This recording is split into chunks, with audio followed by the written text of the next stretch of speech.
해석해 볼 테니까 한번 들어보십시오. 말이 되는지 한번 들어보십시오. 여러분, 이 개미들이 서 있는 바위가 있죠. 이 개미들이 서 있는 이 바위를 제가 이 사진을 보는 순간에 어떻게 와닿냐면, 이거는 구미다, 구미. 이 고와 읍입니까? 고와 면입니까? 고와 읍입니까? 고와 읍이다, 고와 읍. 이 한곡이다, 한곡. 이거는 복음화된 땅이에요. 진짜예요라고 묻지 마세요. 제 해석이니까. 자, 그런데 그러면 이 맞은편에 있는 바위는 뭐냐면요, 이는 복음화 시켜야 되는 선교지인 거예요. 자, 그런데 이 복음화된 땅과 선교지 사이에는 뭐가 있습니까? 장애물이 있습니다. 첫 번째, 거리가 너무 멀리 떨어져 있습니다. 다르게 말하면 이 개미들이 발이 닿지 않는 거리가 있습니다. 맞죠? 두 번째, 깊이를 알 수 없는 깊은 강물이 흐르고 있습니다. 이런 내적인 외적인 장애물들이 선교지와 우리 한국교회 사이에 놓여져 있는 것을 보게 됩니다. 자, 이 장애물들을 이 개미들이 어떻게 극복하냐면 합력하여 선을 이루고 있어요. 자, 보십시다. 세 마리 개미가 보이죠? 첫 번째 개미의 발을 보십시오. 이 발끝에 바위를 꽉 움켜쥐고 있는 이게 보입니까? 느껴지십니까? 이 개미, 첫 번째 개미가 누굴까요? 이게 바로 한국교회예요. 이게 여러분들이에요. 지역교회, 로컬 처치인 거예요. 그 지역을 품고 지역을 섬기면서 로컬라이즈 돼가지고 지역 가운데 있는 교회, 이게 바로 한국교회인 거예요. 그런데 이 개미의 방향성을 보십시오. 어디를 지향하고 있습니까? 어디를 바라보고 있습니까? 선교지를 향하고 있습니다. 교회가 자신의 문제, 자기의 어려움들, 여기에 함몰당하지 않고 하나님의 나라를 소망하면서 선교 지향적으로 교회에 딱 방향성을 갖고 있습니다. 말이 되는 것 같습니까? 자, 그 다음에요, 두 번째 개미를 보십시오. 이 두 번째 개미 뭐하고 있습니까? 첫 번째 개미가 밑으로 내동댕이 치지 않기 위해서, 방향성을 잃어버리지 않기 위해서 어떻게 하고 있습니까? 딱 잡아주고 있어요. 그 다음에 세 번째 개미를 보십시오. 이 개미 뭐하고 있습니까? 이 개미의 다리를 보십시오. 잔뜩 웅크리고 있죠. 이 개미의 그 다음 동작은 어떻게 나올 것 같습니까? 건너가겠죠. 이 세 번째 개미는 누구 같습니까? 이게 바로 선교사들인 거예요. 뭐 말이 되는 것 같습니까? 이게 로컬 처치가 있고요. 이게 한국교회고, 이 위에 세 번째 개미가 이게 선교사들인 거예요. 그럼 이 두 번째 개미 누구냐? 이게 누군가? 이게 저예요. 이게 저와 우리 공동체예요. 뭔 귀신 시다를 까먹는 소리냐? 제가 지금부터 그 일을 풀어가도록 하겠습니다. 자, 다음 보십시다. 이건 뭐냐면요, 제가 지난 1110여 년에 전 세계 역사를요, 딱 한 장으로 딱 축약을 시켜봤어요. 자, 보십시다. 하나님께서 20세기 초에 1900년대 딱 접어들면서 하나님께서 세 번의 강력한 부흥을 일으키십니다. 처음에 어디였습니까? 1904년에 영국 웰즈였어요. 영국 웰즈에서 이반 로버츠라고 하는 25밖에 있는 아주 청년, 약관의 청년, 이것도 이 친구가 신학교를 다닌 적이 없었습니다. 그 친구는 광부였습니다. 그런데 이 청년 하나가 하나님의 강력한 기름 부으심을 경험했고, 이 청년을 통해서 2년 만에 무려 10만여 명의 사람들이 회심하고 교회로 돌아옵니다. 술집이 문을 닫고 술집에서 술 마시다가 통에 잡아가면서 교회로 엉엉 울면서 기어오는 진짜 신기한 일이 이 웰즈에서 있었습니다. 이게 웰즈의 부흥이었어요. 저는 지난 2014년도에 웰즈 부흥 110주년 해가지고 웰즈의 목회자들과 청년들이 100여 명이 우리 공동체를 방문했었습니다. 방문해가지고 우리 공동체에 있었던 이야기를 들으면서 정말 땅을 치고 통곡을 하면서 우리 웰즈를 위해, 영국을 위해 기도해달라는 그런 시간들이 있었습니다. 웰즈에 굉장히 강력한 부흥이 있었습니다. 두 번째 부흥이 어디였냐면, 보십시오. 어디입니까? 미국의 아주사였어요. LA 지역에 있는 아주사 거리. 이것도요, 토마스 시무어라고 하는 흑인 목회자였습니다. 더군다나 그분은 장애인이었습니다. 이분이 어느 날 남부교회에, 백인교회에 부흥의 초청을 받고 갔습니다. 근데 그때만 하더라도 SNS나 이런 게 발달하지 않은 시대다 보니까 토마스 시무어가 굉장히 유명하고 강력한 능력의 사람이라는 걸 알았지, 흑인이라는 걸 몰랐습니다. 이 양반이 와서 보니까 흑인입니다. 교회가 발칵 뒤집어졌습니다. 교회가 그 목사님을 밖에 세워놓고 우리 백인 남부교회가 흑인 목사에게 강단을 내줄 수 있는가 없는가를 가지고 경론을 벌였습니다. 그 결론 어떻게 됐을까요? 노라고 됐습니다. 그런데 은혜를 사모한 사람들이 예배당에서는 설교를 못 듣는다면 허름한 공장, 폐 공장 하나 빌려가지고 거기서 집회가 시작됐습니다. 그 집회가 무려 2년을 지속됩니다. 굉장히 강력한 은혜의 기름 부으심이 있었고, 이 LA 지역으로 사람들이 그레이 하운드를 타고 기차를 타고 오면서 막 은혜를 받았다는 그런 기사들이 있습니다. 두 번째 부흥은 미국이었어요. 세 번째 부흥이 어디였습니까? 조선 땅 평양이었습니다. 이게 세계 3대 부흥이었습니다. 만주의 부흥 혹은 인도의 부흥도 있습니다. 하지만 이것은요, 만주의 부흥은 평양 부흥의 불똥이 튀어간 것이었어요. 인도에서의 부흥 역시 웰즈의 부흥의 여파가 그것까지 미친 것이었습니다. 세계 3대 부흥은 이게 세 가지였어요. 그런데 이 3대 부흥을 딱 끝나고 난 다음에 어떤 일이 있었냐면 1910년에 영국 에딘버러에서 선교대회가 열렸습니다. 1200여 명의 사람들이 모였습니다. 조선에서도 8명의 사람이 참석했습니다. 이 1200여 명의 사람들이 모여가지고 어떤 걸 했냐면 1차 선교대회를 열었는데 그 선교대회의 주제가 무엇이냐면 우리 세대의 모든 민족에게 복음을, 이런 주제였습니다. 그들은 그 사실을 믿어 의심치 않았습니다. 그들은 세대주의적 종말을 갖고 있는 사람들이 대부분이었는데 주님이 곧 임박하게 오신다라고 하는 사실을 알고 있었고, 그리고 이 주님이 오시기 전에 힘써서 주의 복음을 전하자라는 것이 그들의 소원이었습니다. 그런데 이 에딘버러 선교대회에 있고 나서 불과 5년이 되지 않아서 어떤 일이 벌어졌습니까? 1차 대전이 터집니다. 1차 대전이 터져서 전 유럽의 청년들이 그 전쟁터에 끌려갑니다. 그리고 1천만 명이 넘는 사람들이 그 전쟁터에서 서부전선에서 죽어갑니다. 여러분, 뭐가 보이십니까? 하나님의 성령이 임하시면서 하나님의 나라가 이 땅에 진격해 들어오는, 주의 나라가 임하시는 놀라운 성령의 역사가 딱 시작되니까 뭐 같습니까? 마치 도전의 응전과도 같이 이 사단이, 이 세상 임금이 강력한 혈과 육의 전쟁을 벌여가지고, 그 당시만 하더라도 유럽의 대부분의 국가들은요, 기독교 복음화율이 90% 넘어섰습니다. 그 수많은 청년들, 하나님 나라를 위해서 헌신되어 있던 그 청년들이 오히려 혈과 육에 대한 싸움에 기독교인들끼리 자기들끼리 총불을 기르고 싸워서 1천만 명이 넘는 사람들이 죽임을 당하는 진짜 무서운 일이 벌어집니다. 우리가 은혜 받고 나면, 부흥하고 은혜 받고 나면 꼭 무슨 일이 벌어집니까? 싸울 일이 생기지 않습니까? 사단이 터지지 않습니까? 맞죠? 마치 그와 같이 이 시대 속에도 동일한 그런 역사가 나타나더라는 것입니다. 자, 이어서요, 이 전쟁이 끝나고 난 다음에 불과 몇 년이 지나지 않아서 어떻게 됐습니까? 2차 대전이 터졌습니다. 이 2차 대전은 전 세계로 전쟁이 확전되어졌고 무려 5천만 명 이상의 사람들이 죽습니다.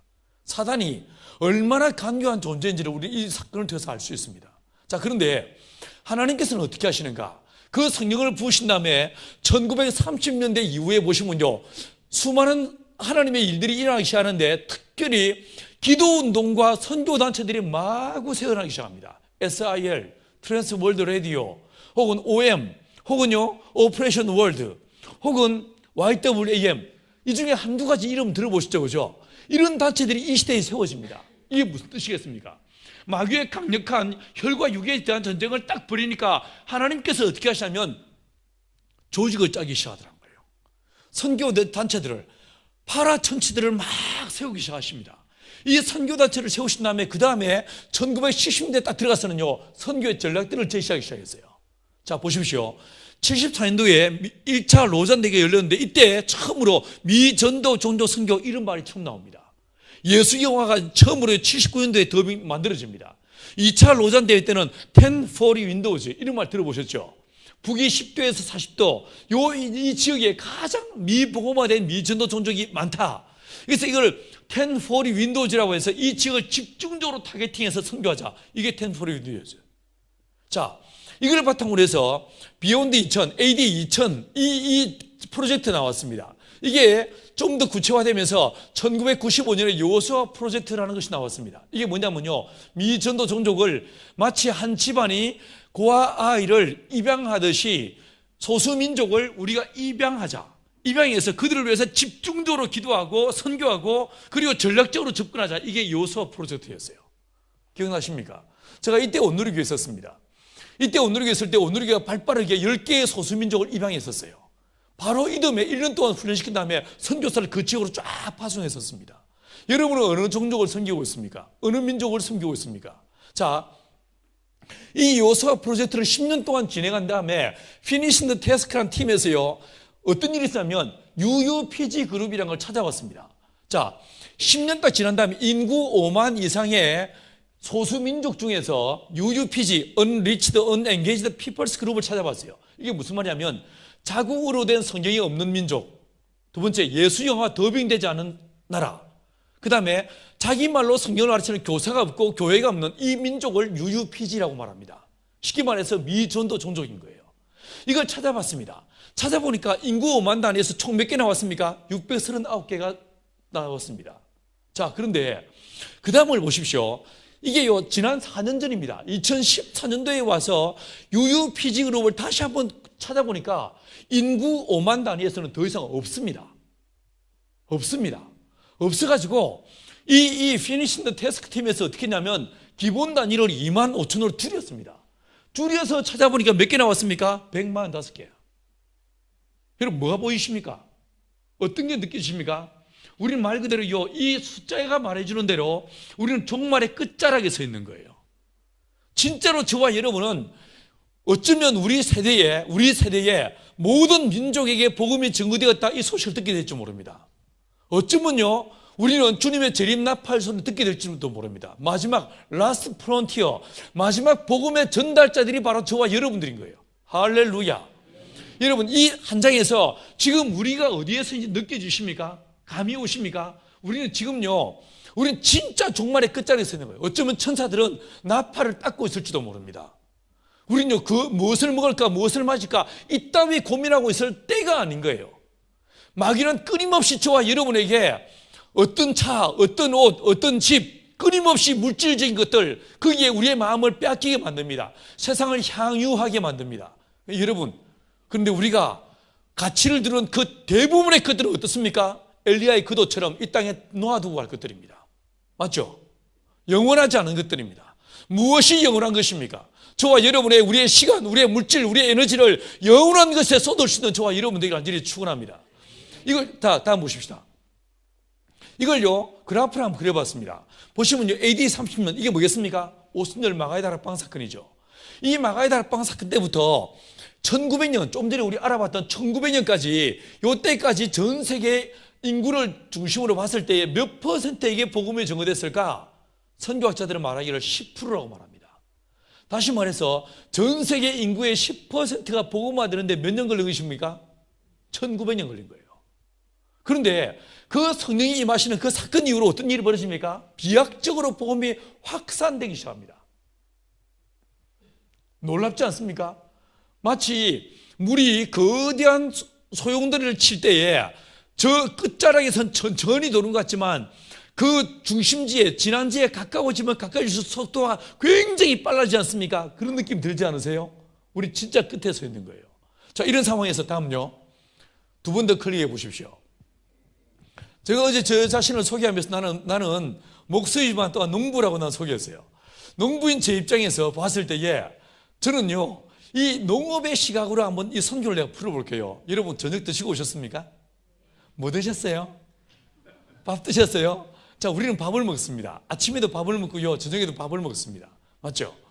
어느 날 제가 지리산 애들, 여름방학 때는 서울에서 2, 3천 명 동원해서 지리산 가서 전도하고, 겨울방학 때는요, 그쪽에 있는 중고등부 아이들을 모아서 500명, 1000명 모아서 집회를 했었습니다. 집회하는데, 제가 처음으로 그 아이들은 이제 그 지리산에 사다가 서울로 불러올려서 서울에서 1000명을 모아가지고 애들한테 원색적인 복음을 들려주고 싶었어요. 이제 애들 밥을 어떻게 먹일까 고민에 빠졌습니다. 아침 하는 식당도 없고 해서 제가 빵을 사주고 우유 하나씩 먹이고, 이렇게 해서 아침 땡!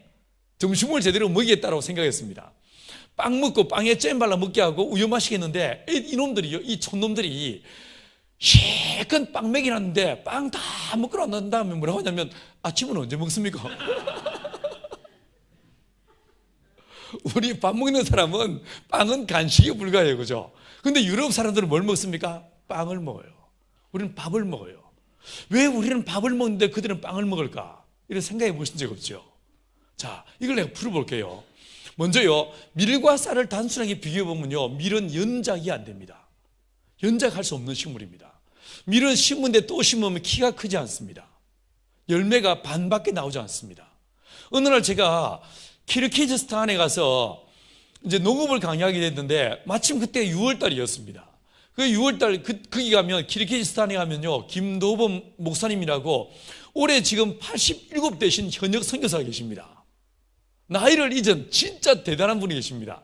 그분 센터에서 이제 이 세미나를 하게 됐는데 마침 그때가 6월달 이 밀들이 누렇게 익은 그런 시즌이었어요. 둘째 날 선교사님들이 티타임 시간에 저한테 뭐라고 하시냐면 목사님 이 땅은 저주받은 땅인지 밀이 키가 안 커요. 이렇게 말했어요. 왜 키가 안 컸을까요? 연작해서 그런 거예요. 이 밀들은요 뿌리에서 다른 식물이 자라지 못하게 만드는 페로몬이 나옵니다. 근데 밀은 언제 수확하냐면 우리 6월 달에 수확합니다. 6월은 따뜻하죠. 낫으로 밀의 그루터기를 남기고 확 베어버립니다. 베어버렸더라도 밀의 뿌리는 살아있는 거예요. 살아있어서 그 뿌리에서 페로몬이 나오면서 거기에 밀씨가 떨어지면 밀씨의 성장을 억제해버립니다. 그래서 안 자라는 거예요. 수확량이 반밖에 나오지 않습니다. 근데 그에 비해서 쌀은 어떻습니까? 여러분 이 동네 이 논들 바로 주변에 있지 않습니까? 이 논은 늘 어떻습니까? 논이에요. 수년을 수십 년을 수백 년을 늘 논농사를 짓습니다. 벼들은 연작의 피해가 별로 없습니다. 벼는 연작할 수 있는데 밀은 연작이 안 됩니다. 두 번째로요, 밀과 쌀에 들어가 있는 필수 아미노산을 비롯해서 공통으로 들어가 있는 영양소가 대략 24가지입니다. 근데 어떤 건요, 밀보다 쌀이 7배 영양소가 더 많은 게 있습니다. 어떤 건 97배 더 많습니다. 어떤 건 30배 많이 있습니다. 무슨 뜻입니까? 밀보다 쌀이 훨씬 영양가가 높다라는 말이에요. 세 번째로요, 밀은 글루텐이라는 성분이 있어가지고 밀을 많이 먹으면 반드시 어떻게 됩니까? 살찝니다. 살찌고 싶으세요? 빵 드세요. 라면 드세요. 많이 드세요. 반드시 살이 찌게 됐습니다. 뿐만 아니라 이 글루텐은요, 살만 찌게 하는 것이 아니고 우리 안에 몸에서 여러 많은 알러지를 일으키게 됐습니다. 원래 미국 사람들이 이렇게 비대하지 않았습니다. 80년대 전까지만 하더라도 이 미국인들요 굉장히 쓰인했습니다. 아주 이렇게 날렵한 그런 몸매를 가진 사람들이 대부분이었어요. 근데 87년부터 미국이 정책적으로 사람들한테 탄수화물을 먹이기 시작했어요. 국가에서. 그 결과 비대해진 거예요. 밀을 먹으면 사람 살찌고 반드시 알러지 문제가 등장합니다. 근데 쌀은 그렇지 않습니다. 자, 그러면 이 연작도 되고 쌀농사는 연작도 되고 영양가도 훨씬 높은데 알러지 반응도 없고 살찌는 것도 별로 문제가 없는데 왜 유럽 사람들은 쌀을 먹지 않고 밀을 먹었을까? 어떻게 생각하십니까? 저는 이게 진짜 궁금했어요. 왜 특히 동부 지역 아나톨리아에서부터 지난 8,000년 전부터 사람들은 밀농사를 짓기 시작했을까? 이유가 있습니다. 유럽의 대부분의 지역은요 석회석 토양입니다. 그래서 비가 오면 빗물이 스며들어갑니다. 우리처럼 논을 만들 수가 없습니다.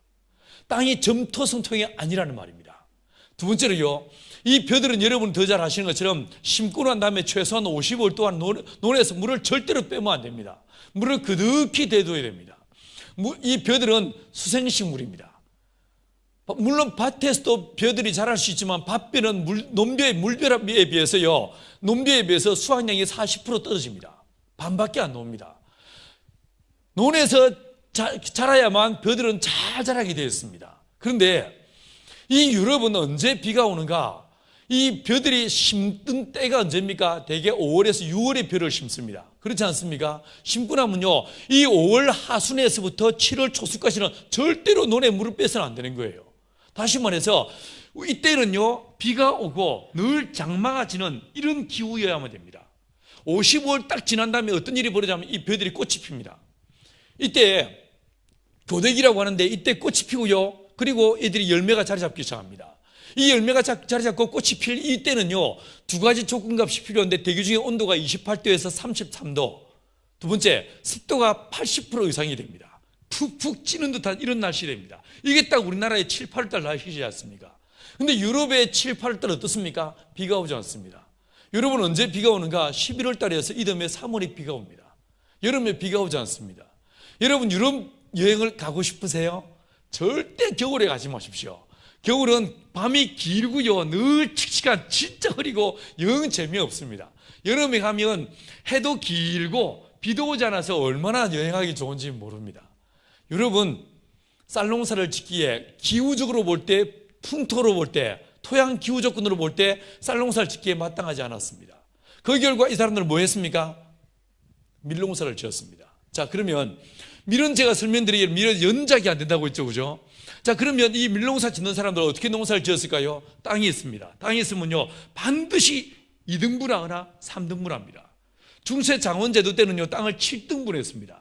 7분의 1은 늘 안식년으로 쉬게 휴경을 시켰습니다. 안식년을 그렇게 적용한 거예요. 자, 아무튼 이 2등분하거나 3등분합니다. 자, 그러면 이 밀농사 짓는 지역의 농부들이 가을이 되었습니다. 수확을 합니다. 그럼 뭐가 있겠습니까? 밀과 작년에 밀농사 지은 땅은 밀농사 지을 수 없죠. 대신에 뭐 하겠습니까? 거기다가 감자를 혹은 옥수수를 혹은 파프리카를 심는 거예요. 그래서 단일 작목을 넓게 농사 짓는 이 플랜테이션이라는 방법의 농사가 이 유럽에서 자리 잡히게 되는 것입니다.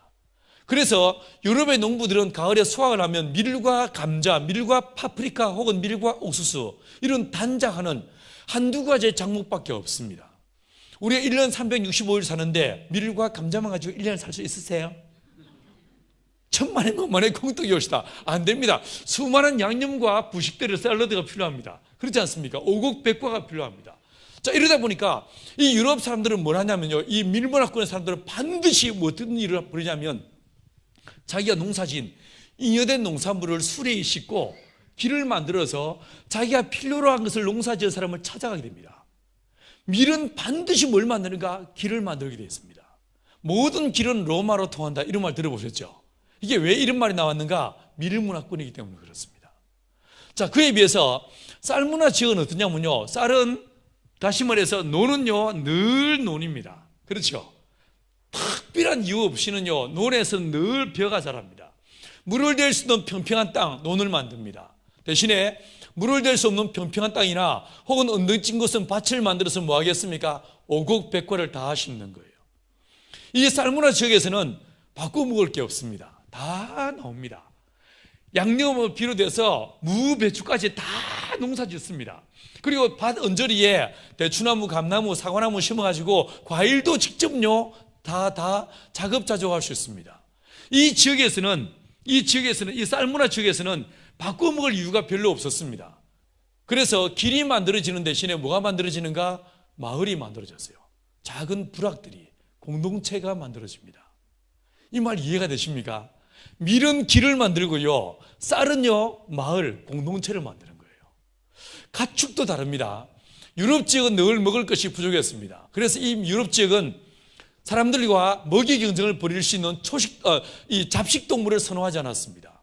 대신에 풀만으로도 기를 수 있는 소, 양, 염소 혹은요 말을 길렀습니다. 초식 동물을 기릅니다. 그런데 이 아시아 쌀문화 지역은요 여름이 깁니다. 고온 다습해서 음식이 빨리 상할 수 있습니다. 식중독이 창궐할 수도 있습니다. 그래서 어떻게 하냐면 먹고 남은 잔반을 처리할 수 있는요 잡식 동물을 선호했습니다. 누구를 길렀을까요? 돼지를 길렀죠. 혹은요 주로 돼지를 기릅니다. 자, 그런데 성경을 보시면 우리 하나님은 고기 맛을 아시는 분입니다. 고기를 삶아 먹을 때와 바베큐에 먹을 때가 언제가 맛있습니까? 훨씬 맛있죠, 그죠? 하나님께서 뭐라고 하시면 삶아서 바쳐 이렇게 말씀하지 않으시고 번제로 바쳐 이렇게 말씀하시고 그 냄새를 흠향하시는 분이 우리 하나님이세요. 하나님은 고기 맛을 아시는 분이에요. 맞죠? 근데 여러분이 고기를 드셔보셔서 아시다시피 무슨 고기가 제일 맛있습니까? 제가 어느 날 두바이 한인교회 연합 집회하러 갔더니만 그 목사님이 저한테 이 양고기를 딱 사주시면서 이게 세계에서 제일 맛있는 고기래. 제가 얻어먹는 입장에서 아무 말 안 했지만 모르는 소리. 여러분, 삼겹살의 그 신비한 맛을 누가 따라올 수 있겠습니까? 껍질의 쫄깃함과 비계의 부드러움과 살의 팍팍함, 이 삼일체의 조화로운 맛을 누가 따라올 수 있겠습니까? 맞죠? 여러분, 만약에 이 아시아 쌀문화 지역에서 성경이 기록됐다면 분명히 하나님께서는 6개월 된 암돼지를 번제로 바쳐 이렇게 말씀했을 거예요. 그런데 성경은 뭐라고 말합니까? 돼지를 부정한 짐승이라고 말씀하고 있어요. 돼지를 먹지 말라고 말씀하십니다. 왜 그러셨을까? 이유가 있습니다. 이게 성경이 기록된 가나안 지역의 이 토양 자체가 밀문화권입니까? 쌀문화권입니까? 밀문화권이더라고요. 그리고 가끔 이 지역은 기근이 왔습니다. 아브라함 때도 그리고 야곱 때도 그렇지 않습니까? 늘 기근이 끊이지 않는 동네가 이 가나안이었어요. 이러다 보니까 하나님께서 돼지를 바쳐라고 말씀하시면 이 돼지는요 진짜 많이 먹습니다. 얼마나 많이 먹는지 아세요? 3개월 지나면 하루에 2.7kg 먹습니다. 6개월 되면 하루에 4.3kg씩 먹습니다. 새끼를 배잖아요. 하루에 7.8kg씩 먹어야 됩니다. 진짜 많이 먹습니다. 물론 오해하지 마십시오. 돼지에게 공간 선택의 자유를 주면서 마음껏 뛰놀게 하면 이 돼지는 자연 상태로 기르면요 자기 위 크기의 80%를 안 먹습니다. 딱 한 숟가락 더 먹고 싶을 때 숟가락을 넣을 줄 아는 절제의 미덕을 가진 이게 돼지예요. 우리 인간들이 120%를 먹습니다. 어떤 기회가 주어지면 막 또 이 기회가 또 오래 막 지금 120% 먹어요. 그래서 어쩌면 돼지 사회에서 진짜 많이 먹는 돼지가 있으면요 저거 인간같이 먹네 이런 말 할지 모릅니다. 그러나 그럼에도 불구하고 돼지를 진짜 많이 먹어요. 이러다 보니까 만약에 하나님이 돼지를 번제로 바치라고 말씀하시면 귀족들이, 제사장이, 돈 있는 사람이 돼지를 먹을 수밖에 없죠. 이러면 어떻게 됐습니까? 가난한 사람들이 먹을 것이 없어집니다. 이러다 보니까 하나님께서 꾹 참으시고 됐어 양이나 바쳐 이래 말씀하신 거예요. 하나님이 양을 바치라 이 말은요 가난한 자를 특별히 불쌍히 여기시는 하나님의 착한 마음이 그에 녹아있는 거예요. 뭔 말인지 알겠시요? 여러분 개는 어땠을까요? 개는 다 길렀습니다. 제가 가끔 이제 이번 11월 달에도 제가 유럽을 가서 한 달 동안 집회를 하는데 제가 이제 유럽에 가면요 지난번에도 우크라이나에 갔는데 그 인간들이 제 강의를 막 듣다가 티타임 시간에 뭐라고 하냐면 한국 사람들은 개를 먹는다면서? 뭐 이러는 거예요. 여러분 개요? 개를 제가 풀어드릴 거예요. 유럽도 개를 기르고 아시아도 개를 길렀습니다. 유럽은 왜 개를 길렀을까요? 밀문화 지역은 왜 개를 길렀을까요? 양을 치는 양치기의 친구였어요. 개가 없이 사람 혼자서 양을 기르지 않습니까? 150마리를 넘길 수 없습니다. 그런데 이 목동에 개가 한 마리 있잖아요. 500마리를 혼자서 기를 수 있습니다. 돌볼 수 있습니다. 만약에 이 목동이 말을 탔지 않습니까? 1500마리를 기를 수 있습니다. 혼자서. 그게 개까지 있으면.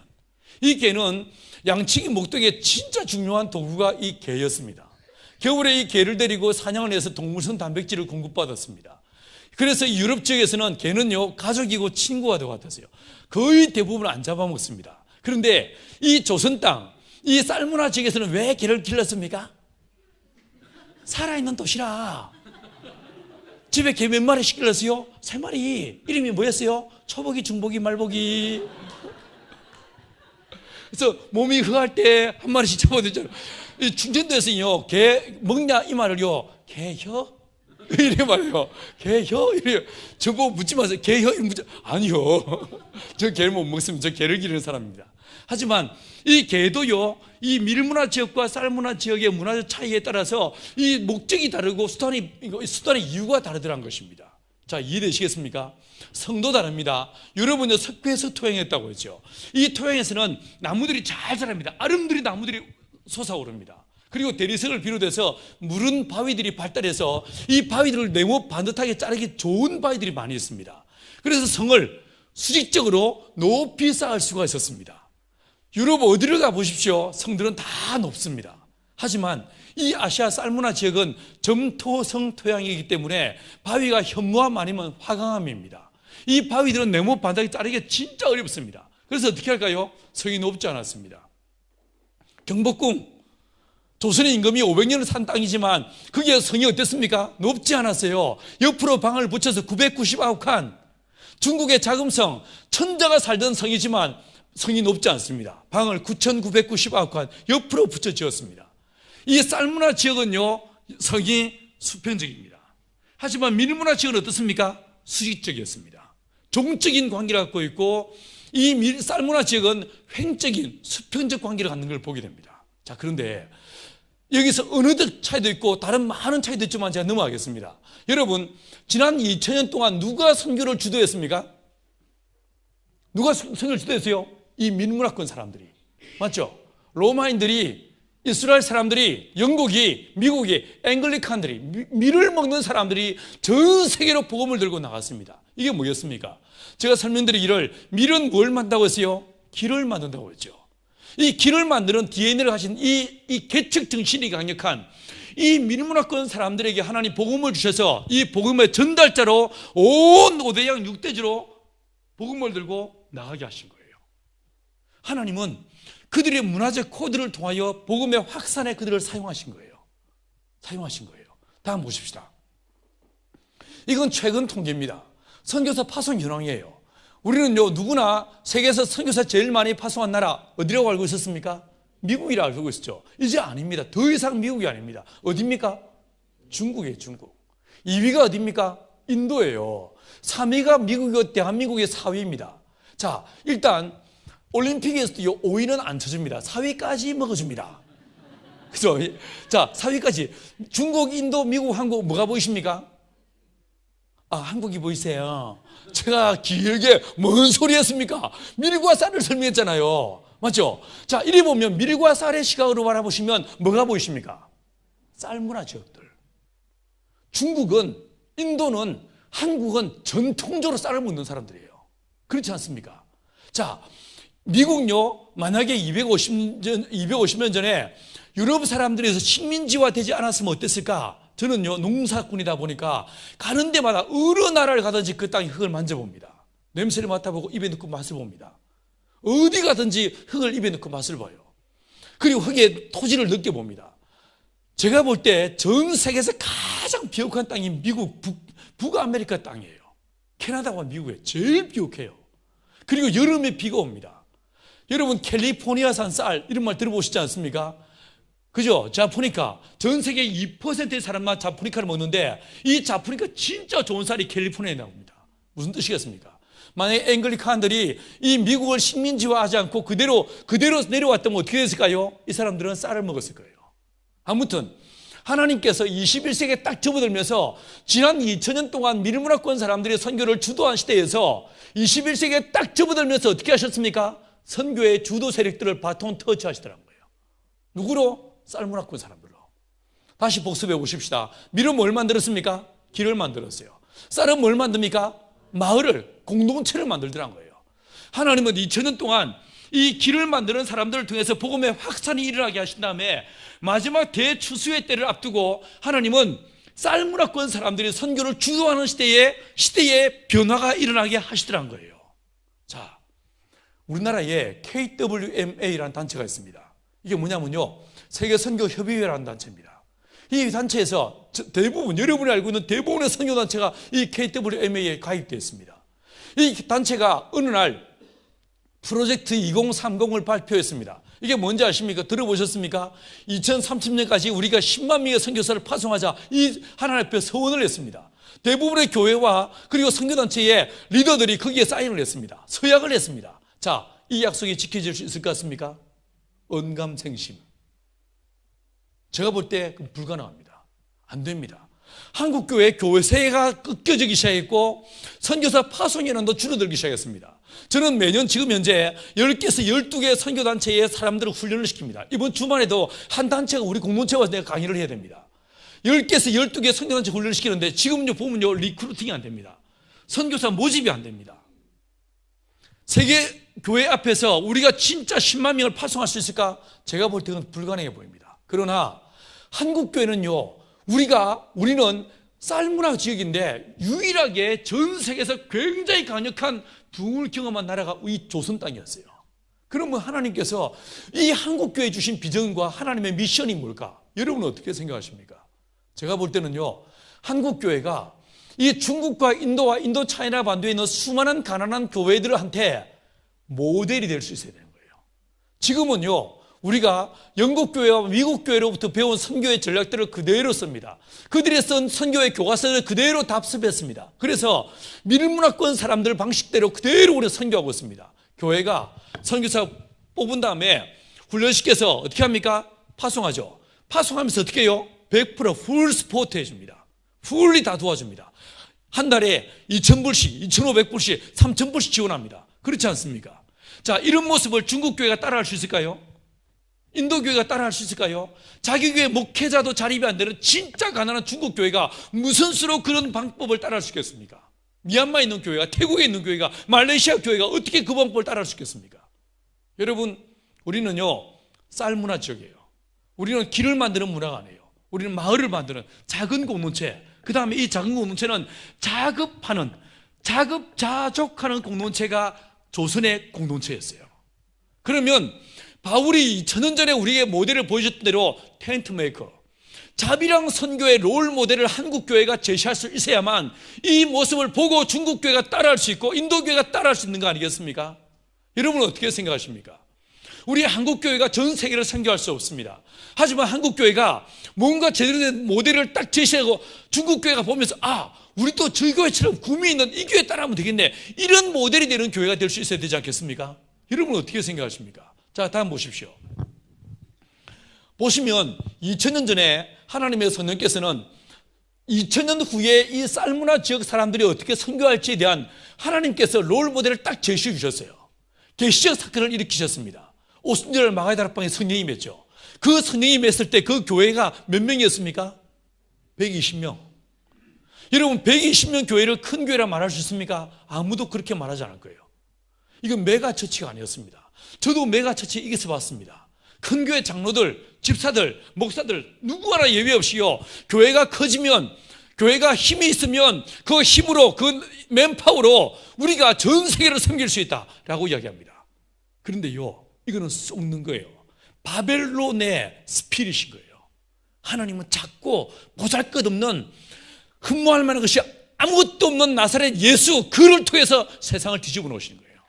하나님은 120명밖에 되는 작은 공동체, 이 공동체를 성령으로 충만케 했어요. 그 작은 공동체가 성령으로 충만케 되면 어떻게 됩니까? 하루에 3,000명이, 하루에 5,000명이, 심지어 제사장들까지 예수를 믿기 시작합니다. 그렇지 않습니까? 교회 사이즈가 중요한 게 아닌 거예요.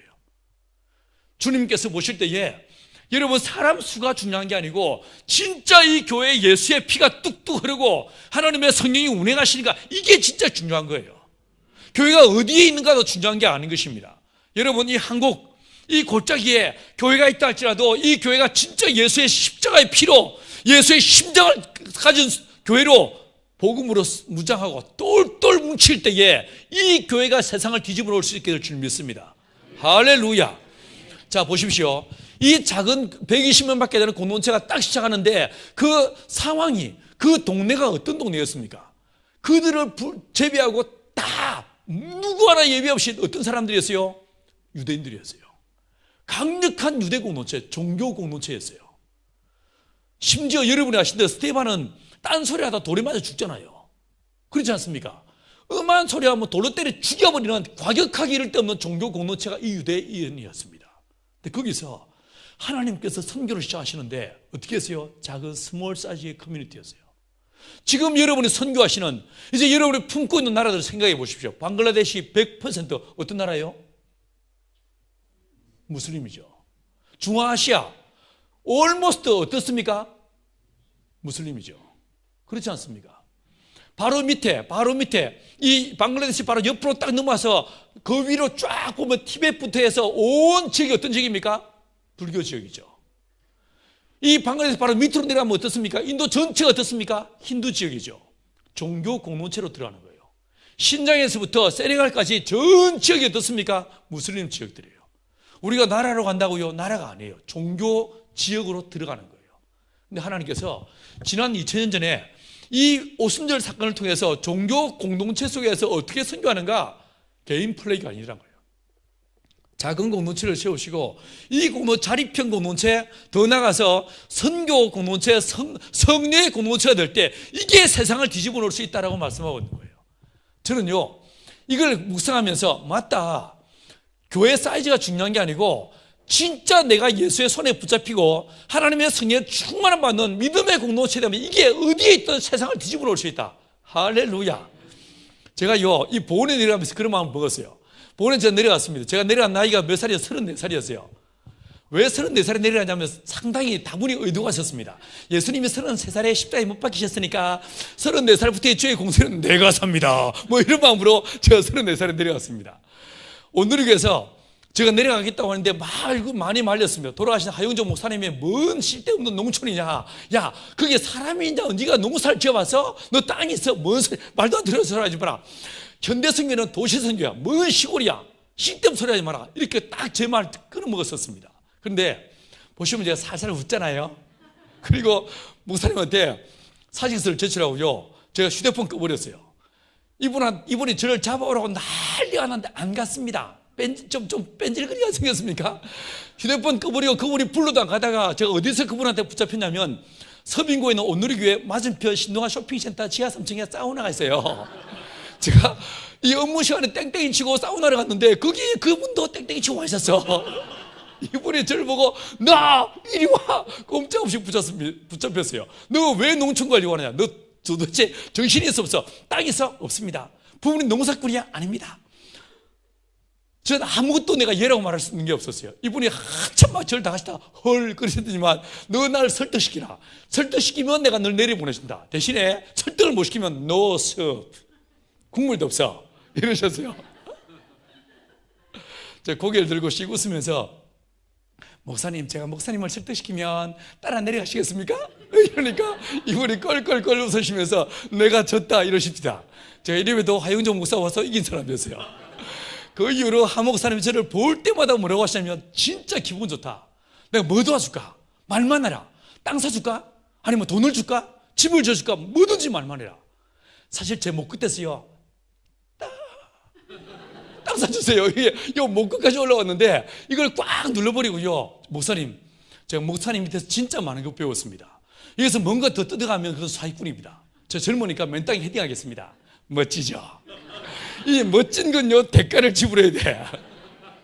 제 이 어떻게서 나온 것처럼 저는 경상도 진주가 고향입니다. 그래서 어릴 때 진해에서 자랐습니다. 저희 처가는요, 전라북도 익산이에요. 전 충청도랑 아무시랑 관계없이요. 근데 하나님이 보은으로 가라고 하셔서 보은으로 들어갔습니다. 오라는 데가 있습니까? 갈 데가 있습니까? 제가 상세한 지도를 구해서 보은의 모든 마을들을 다 다녔습니다. 제가 평소에 풍수 지리설에 관심이 있어가지고 풍수 책을 몇 권 본 게 있었어요. 배산임수에 역사가 천년 이상 오래된 이런 걸 몇 가지 원칙을 찾다가 지금 있는 그 마을 찾아냈습니다. 찾아내고 몇 번 그 마을을 돌다가 주님, 큰 마을에 있다가 저지 마을, 반경 4, 5km 내 교회가 없어서 단 한 번도 복음을 들어보지 않은 사람들이 사는 마을, 그리고 이제 이런 몇 가지 원칙까지 찾다가 그 마을 찾아낸 다음에 주님께 허락을 듣겠습니다. 어느 날 델몬트 오렌지 주스 딱 한 박스 사서 들고 계십니까? 하고 이 마을회가 문을 열고 들어갔어요. 들어가니까 이 어르신들이 누구요? 하면서 깜짝 놀라시는데 들어가 보니까 이 어르신들이 각기 은사를 따라 놀고 계십니다. 점당 10분짜리 고스톱 치시고 장기 뜨시고 TV 보시고 주무시고 다 각기 은사를 따라 놀고 계신데 음료수를 다 놓고 엎드려 큰절하고요, 엄청 불쌍한 표정을 지으면서 안녕하세요, 저 농사 지으러 왔는데 혹시 안 쓰는 땅 있으면 좀 빌려주세요 이렇게 이야기하시게 됐습니다. 좀 있으니까 옆방에 할머니 다 누가 왔어? 이러면서 다 몰려오셨습니다. 삥 둘러 앉으시더니만 마치 청문회 하는 것처럼 고향이 어디요? 결혼은 했어? 성은 뭐요? 한참을 물으시다가 한 분이 씩 웃으면서 잘렸어? 그러시더라고요. 제가 졸지에 잘린 사람으로, 직장 다니다 잘린 사람으로 이 동네에 소개됐습니다. 내가 얼른 눈치를 긁고 예, 제가 잘렸어요. 그랬더니만 농사 지을 수 있겠어? 이거 장난 아니요. 그러시는데 땅만 빌려주시면 내가 열심히 배워가면서 내가 하겠습니다. 이렇게 말씀드렸습니다. 잠시 지나니까 한 분이요, 저 냇가를 지나서 언덕을 넘어가면 안 쓰는 밭이 있는데 가서 보고 쓸만하면 써 이러십니다. 얼마나 감사한지 냅다 엎드려 절을 하고 냅다 뛰어가 봤습니다. 냇가를 건너서 언덕을 넘어서 가봤는데 없어. 아무리 찾아봐도 숲이야, 숲. 온통 숲이야. 밭이 없어가지고 다시 내려와서 저 어르신들 밭이 없던데요. 이러니까 왜 그게 밭이 아니요, 10년 전만 해도 좋은 밭이어서 10여 년을 농사를 짓지 않아서 이 제 발톱만한 이 잡목들이 숲을 이루고 있는 그런 데를 밭이라고 내주셨어요. 그래도 어딥니까? 공짜인데. 톱이랑 낫을 구해서 다 나무들 잘라내고 돌 굴러내고 뿌리 뽑고 농사를 짓기 시작했습니다. 있을 것도 없어가지고 큰 중고 컨테이너 하나 갖다 놓고요, 전기도 안 들어 촛불 켜고 살았습니다. 아무도 내가 목사인 줄 몰랐습니다. 제가 딱 내려가면서 주님, 저 말로 전도하지 않겠습니다. 예수님은 이 땅에 오셨을 때 우리가 3년의 공생애를 주목하죠. 그죠? 가르치시고 전파하시고 고치신 이 3대 사역을 주목합니다. 근데 진짜 중요한 건요, 예수님은 30년 동안 그분은 창조주이시고 그분은 하나님의 아들이심에도 불구하고 그분은 아무것도 안 했어요. 맞죠? 목수란 직업을 가지고 그냥 사람들과 더불어 살았을 뿐이에요. 그래서 요한은 말하기를 예수님은 사람을 알았다라고 이야기하고 있어요. 그 30년, 이 30년이 진짜 중요한 거예요. 나는 20대에 미친놈처럼 지리산 골짜기를 뛰댕이 전도했는데 우리 예수님은요 30살이 될 때까지 단 한 번도 전도를 안 했어요. 여러분들처럼. 맞죠? 그러시다가 딱 30살에 본격적으로 사역을 시작했어요. 그래서 제가 보면서 예수님 30년은 아니더라도 몇 년 동안은 내가 말로 전도하지 않겠습니다. 내가 계급장 떼고 이 동네에 머슴으로 살겠습니다. 어디선가 누군가에 무슨 일이 생기면 어디든 달려가서 내가 일을 돕고 이분들의 머슴으로 살겠습니다. 난 목사로 안 삽니다. 난 지금도 전도 안 합니다. 이런 마음 먹었어요. 그런데 그 동네에 2년 딱 반 지나니까 마을에 반 이상이 예수를 믿기 시작했어요. 아무도 내가 목사인 줄 몰랐는데 1년 지날 동안에 두 형제가 더 내려왔습니다. 그래서 세 가정이 됐습니다. 세 가정에서 살다가 처음에 남자 3명에서 그 컨테이너에 살다가 처음에는요 진짜 사이가 좋았어요. 형제가 연합하여 동감해 어찌 그리 선하고 아름다운 거. 새벽에 눈 올 때마다 목사님 먼저 씻으세요. 아니에요. 형제는 먼저 하자. 서로 양보하고 기도하고 날마다 찬양하고 예배드리면서 얼마나 좋았는지 모릅니다. 어느 날 한 3개월 지나는 날 대판 싸웠습니다. 저 무섭게 싸웠어요. 여러분은 부부 싸움할 때 뭐로 싸우십니까? 세계 선교를 위해서? 아니면 민족 통일을 위해 싸우십니까? 저희는 치약 때문에 싸웠습니다. 그 둘 중에 한 명은요 군대를 갔다 온 인간이었어요. 치약을 밑에서 쫙 올리는 아주 이렇게 정직하고 성실한 친구인데, 또 한 명은 면제받은 이 신의 아들이었어. 가운데 팍 눌러버려. 누르면 짜올리고 누르면 짜올리고 누르면 짜올리다가 어느 날 짜올리던 친구가 치약을 패내기를 치면서 목사님! 난리가 났었습니다. 저희는 그의 나라와 그의 의를 구하며 사랑의 공동체, 성령의 공동체에 먼저 내려왔는데 치약 때문에 싸웠습니다. 물론 그날 밤에 주야 회개하고 용서를 구했습니다. 한번 본물이 터지니까 이게요 감당이 안 됩니다. 며칠 지난 다음에 두 번째 대판 싸웠는데, 저는 처음 빌린 밭에서 일을 하기로 하고 그 두 인간은 마을 입구 버스 정류소에 있는 그 밭에, 경사진 밭에 석회를 뿌리기로 했습니다. 그래서 시간 음수 먼저 온 사람이 라면 끓이기 하고 헤어졌습니다. 12시에 내가 왔는데 이것들이 안 와 있어. 이것들이 목사한테 라면을 확 궁시거리면서 물을 끓였어요. 물이 끓었는데 안 와. 전화가 안 되니까 나가봤죠. 나가보니까 이것들이 뿌리라고 하는 밭에는 안 뿌리고 서로 얼굴에 뿌리고 싸우고 있는 거예요. 그리고 동네 분들은 그 버스 정류소에서 담배 피면서 시방은 저들을 왜 저려 구경하고 계시고, 형제님! 하고 뛰어가서 싸움 말렸어. 뛰어서 싸움 말리니까 왜 싸우세요? 왜 이러세요? 참으세요 하는데 뭐라고 하냐면, 영이 달라서 당최 같이 살 수가 없네. 나중에 알고 보이 한 인간은 밑에서 뿌리고 올라가자, 또 한 인간은 위에서 뿌리고 올라가자. 이걸로 3시간 반을 싸워서 각자 뿌리든가. 저희들요 돌아보면 싸운 기억밖에 나는 기억이 없어. 얼마나 싸웠는지 모릅니다. 여러분, 아무도 내가 목사인 줄 모르다가 어느 날 제 정체가 탄로가 났어요. 왜 언제 탄로가 나냐면, 여름에 사람들이 휴가 갔다가 올라가는 길에, 서울 가는 길에 제가 보은이 있다고 하니까 저를 찾아오셨어.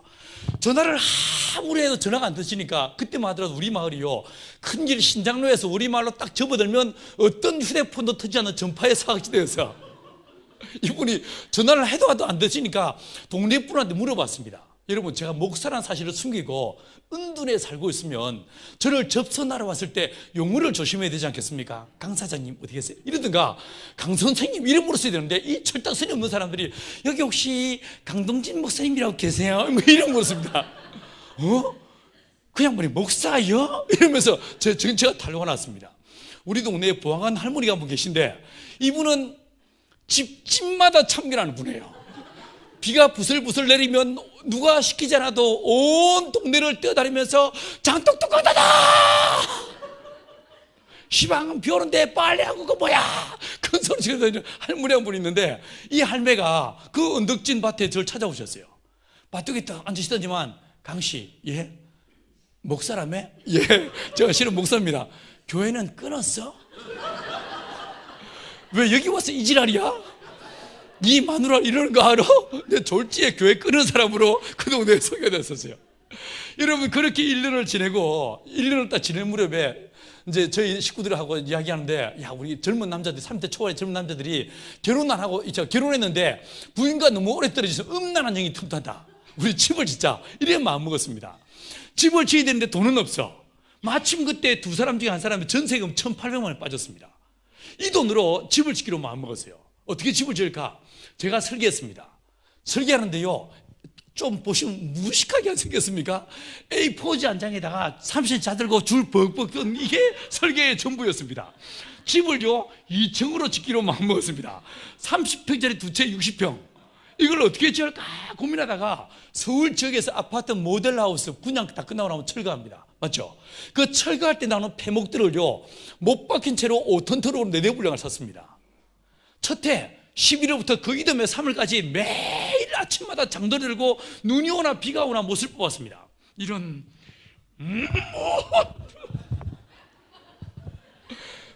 처음에 뽑아서 찌그려 버리다가 생각해 보니까 이 철이라 모아서 버리면 돈이 되겠습니다. 정부미만 마대자루가 차곡차곡 모았는데 얼마를 모았냐면 12마대 가득히 모았어요. 예수님은 12광짜리 가득히 떡을 모셨는데 저희는 못을 뽑았어요. 그 못 뽑은 나무로 직접 집을 짓기 시작했습니다. 집을 짓는데 한번 상상을 해보십시오. 썩죽이한 그 페인트 벗겨지고 글자가 지워진 이상한 녹슨 나무로 막 집을 지어 나가니까 동네 분들이 지나가 다 들리십니다. 뭐요? 예, 집 짓습니다. 축사 아니요? 뭐 집을 이렇게 지어? 뭐 하는 겨? 이 도형의 동네를 더럽히고 지랄이요? 아닙니다. 끝나고 나면 엄청 이뻐지면 뭐 딱 보면 알겠구만 이게 뭐요 시방 난리가 났었어요. 한 분이요 저를 잡고 질질 끌고 가시더니만 돈이 그렇게도 없어? 그러더라고요. 저희가 그 집을 짓는 동안에 진짜 아무것도 없는 따라지란 걸 이분들이 알게 되셨어요. 그런데 이 가난이 정말 불편한 것이지만 딱 그 순간에요 우리 동네 어르신들이 우리를 측은히 여기기 시작합니다. 아이고 딱하지 이러시면서 할머니들은 라면 끓여 오시고 밥도 해 오시고 마누라 뭐요? 이러시면서 큰소리 치시고 이리 와 이거 먹고요 이러시고요. 제가 막 톱질하고 있으면 목사들은 원래요 입으로 먹고 사는 인간이지 손으로 뭘 해봤겠어요. 지똥이나 닦아봤지. 그러겠습니까? 톱질하는데 이 톱을 당기면서 힘을 줘야 되는지 밀면서 힘을 줘야 되는지 몰라가지고 버벅거리고 있으니까 뭔 톱질을 밀면서 힘을 주고 지랄이요. 땡겨야지. 있네.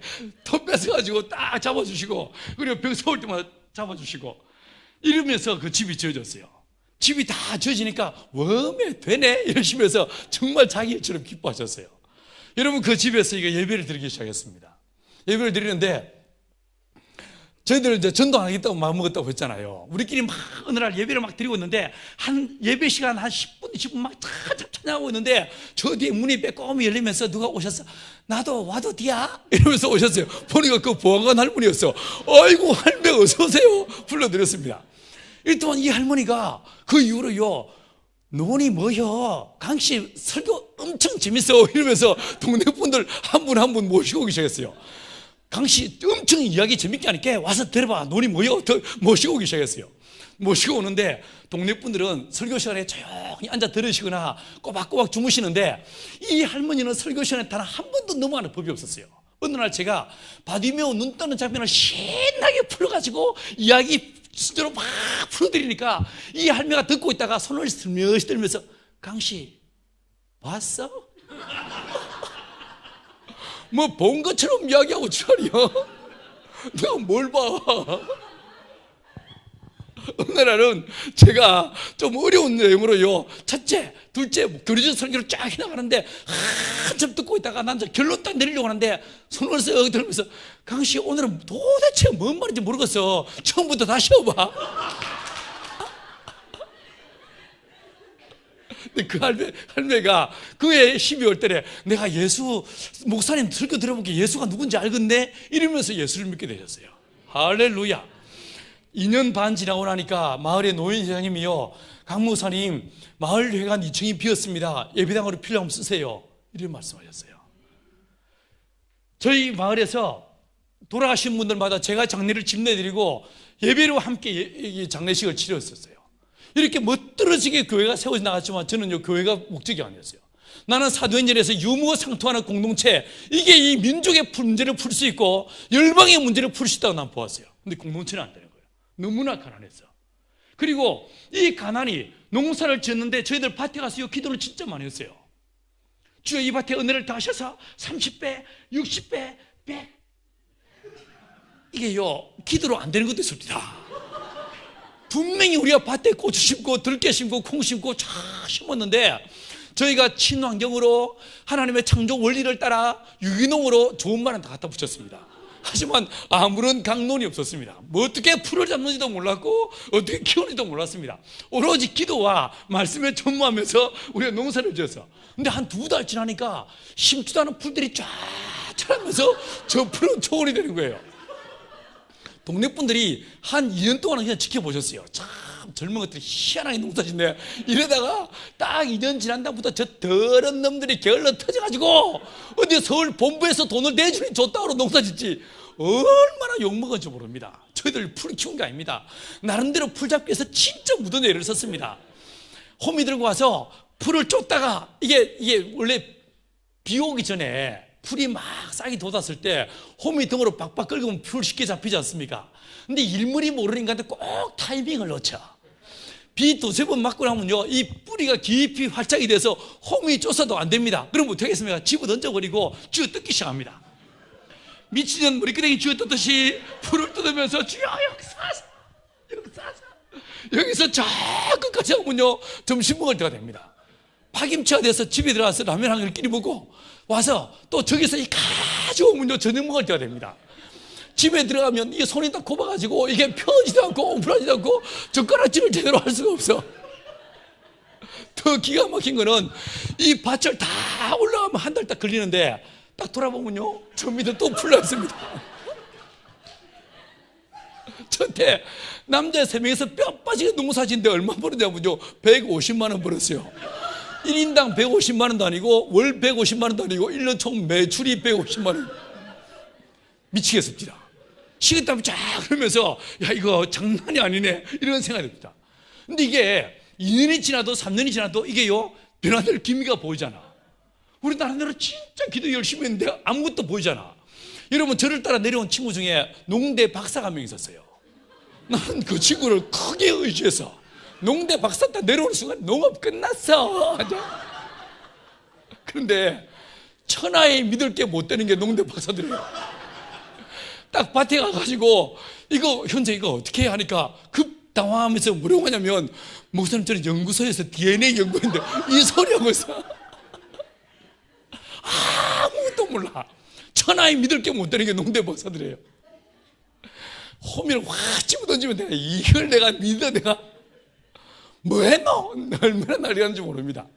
그런데 생각해 보십시오. 그 농대 박사 서울대 강사였었습니다. 서울대 강사 그 친구요 유학 갔다 온 지 얼마 안 된 어리버리한 현실 감각이 없고 그 시간 강사하고 있을 그때에 제가 딱 말씀을 전했고 피싱을 했습니다. 너 여기 있어봤자 뭐겠어? 서울대 교수밖에 다 하겠어? 나와 함께 이 민족의 농촌을 아시아의 농촌을 원래 목사님이 뻥을 잘 치지 않습니까? 이 친구가 내 말에 혹하고 따라 내려왔어요. 제가 목사가 아니고 선동꾼이에요. 선동꾼. 제 말에 혹해가지고 따라 내려왔습니다. 생각을 해보십시오. 그 집에 진짜 가난한 집에 논 팔고 밥 팔아가지고 유학 보내가지고 박사학위 받고 서울대 강사했는데 인간 그 땅 한 평 없는 보원에 내려갔을 때에 온 부모와 형제들이 저 미친놈 이런 말 하지 않겠습니까? 사이비 같은 목사한테 목사는 잘못 걸려가지고 인생을 조진다 뭐 이런 말 하지 않겠어요? 근데 뭐라고 했겠습니까? 두고 보십시오. 하나님께서 우리를 통해서 이래 생각했지 않겠어요? 그런데 3년이 지나도 4년이 지나도 기적은커녕 입에 풀칠을 못해. 찢어지게 가난했어. 똥구멍 찢어지게. 진짜 가난했어. 이게 너무 가난하니까 해도 되는 게 없으니까 이 공동체가 딱 두 쪽으로 쪼개졌습니다. 한쪽은 쪽파, 한쪽은 양파. 양파는 왜 양파냐면 기독교 공동체니까 100% 공유하자 이게 양파였어요. 잠깐만 계속 이야기하면 이 이야기를 못하는데 아무튼 뭐 어쩌겠습니까 그죠? 오늘 조금 늦게 가시면 되죠? 뭐 어쩌겠시요. 내가 마이크를 내려놔야 딱 집에 가실 수 있게. 또 내가 언제 오겠어요?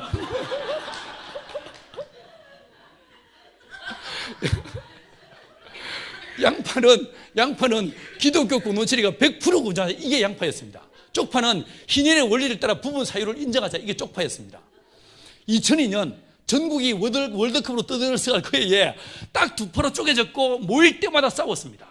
말씀에 검을 휘두르며 싸웠습니다. 내가 보면 이것들이요, 성경을 가져오는데 딱 자기 유리한 구절에 갈피를 끼워와. 그리고 다음 구절을 그 위에 써놨어. 성경에 이렇게 말하고 있는데 이래 싸웠습니다. 이 책이요, 희한한 책이라서 이래 보면 이래 보이고 저래 보면 저래 보여요. 말씀에 검을 휘두르고 싸우다 우리가 내린 결론은 우리는 가까이에 너무나 먼 당신이다. 우리의 사랑은 이까지다. 이쯤에서 끝내자. 마지막으로 1박 2일로 모여서 하고 싶은 말 다 하고 그 회의 결과를 따라 해체하거나 둘로 쪼개기로 마음먹었어요. 1박 2일 우리가 원조였어요. 첫날 아침 먹고 싸우고 점심 먹고 싸우고 저녁 먹고 요 새벽 1시 반까지 싸웠어요. 해말도 하고 해말도 하고. 세상 사람들 술 마시면 해말도 하고 해말도 한다는데 내가 뭐 예수쟁이들은 술도 안 마시고 맨정신에 해말도 하고. 그날 1시 반 됐는데 어떤 사람은 눈에 실핏줄이 뜨셨어. 얼마나 긴장했죠. 우리 내일 뭘 필요 없어, 전세금 돌리다, 난리가 났었습니다. 그런데요, 이틀 목요일 있으니까 다음날 또 모였어요. 아침 먹고 또 싸웠습니다. 점심 먹고 또 싸웠습니다. 그날 저녁 먹을 때 됐는데 저희가 먼 정신이 그래 싸워대면서 하루 세끼 밥을 같이 먹었어요. 공동 식사가 6시인데 6시를 넘기고 둥글게 모여 앉아서 막 싸우고 있는데 옆집에 노던 애들이 6시가 넘어도 밥을 안 주니까 한 명을 보내서 가위바위보 해가지고 이제 순리를 지어서 보내서 얘가 분위기를 하니까 문을 왈칵 열지를 못하고 반쯤 열고 떨리는 목소리로 어머니 밥은 가이사! 쫓아내고 걔가 가고 한 10분 좀 지난 다음에 둥글게 모여서 삿대질하며 싸우는데 그 싸우는 자리에 성령이 임하셨어요. 놀렐루야. 우리는 부흥이 하다가 성령 받은 게 아니었어요. 특별 새벽기도 하다가 성령 받은 게 아니라 싸우다 성령을 받았어요. 갑자기 주의 성령이 강력하게 우리 안에 임하시면서 모두가 꼬꾸라졌어요. 여러분은 주님의 임재를 경험해 보셨습니까? 우리는 찬양하죠. 주님의 임재를 노래합니다. 맞죠? 하나님의 임재를 소망하고 갈망합니다. 근데 진짜 주의 임재를 경험해 보셨습니까? 어떤 일이 벌어진지 아십니까? 이사야서 6장에서 우시아가 죽던 그 해에 이 이사야가 하나님의 성전으로 들어갔어요. 거기서 뭘 경험했습니까? 하나님의 임재를 경험했어요. 그의 고백이 무엇이었습니까? 화로다 나여 망하게 되었도다. 이렇게 고백합니다. 하나님의 임재를 경험하는 순간에 내 안에 있던 내가 기억지도 못했던 구정물 같은 내 모든 죄악들이 떠오르기 시작하는 거예요. 나만이 아니었어요. 모두가 다 부들부들 떨면서 주야 내가 죄인입니다. 내가 죄인입니다. 누가 기도합시다 이런 말 한 사람도 없었어요. 갑자기 모두가 다 그 자리에 꼬꾸라졌고 통회하며 자복하기 시작했어요. 회개. 오로지 회개. 그 회개의 기도가 무려 4시간을 계속했어요. 그 긴 시간 동안에 정말 땅을 치고 눈물 콧물로 범벅이 되면서 회개했었습니다. 그 회개 시간에 어떤 사람 방언이 터지고 어떤 사람 병고침이 일어났어요. 그 긴 회개의 끝자락에 하나님이 한 사람을 통하여 말씀을 대언해 주셨어요. 3가지를 말씀하셨어요. 처음에 하시는 말씀이 얘들아 나는 너희의 참 좋은 하나님이다. 내가 너희를 불렀다. 나는 너희의 참 좋은 하나님이다. 이 말씀 반복적으로 말씀하셨어요. 이게 무슨 말씀이시겠습니까? 여러분 나는 말로는요 하나님이 이 공동체의 주인이라고 얘기했지만 내가 이 공동체를 세웠다고 생각했어요. 아니라는 거예요. 이 공동체의 알파와 오메가가 누구시라고요? 하나님이시란 거예요. 여러분의 인생의 주인이 누구시라고요? 하나님이시란 거예요. 여러분의 가정이 누구시라고요? 하나님이시란 거예요. 이게 한국교회의 60년의 역사의 주인이 누구시라고요? 하나님이시란 거예요. 하나님. 내가 너희의 하나님이야. 내가 너희의 참목자야. 이야기를 하시는 거예요. 여러분의 인생에 여러분의 가정의 주인이 누구신가? 하나님이시란 거예요. 두 번째로 이어서 하시는 말씀이 얘들아 내가 너희들을 안다. I know you. 내가 너희들을 위로한다 라고 하셨어요. 이게 무슨 뜻이겠습니까? 저희는 그 사이에 기도하지 않았겠습니까? 하나님 우리를 도와주세요.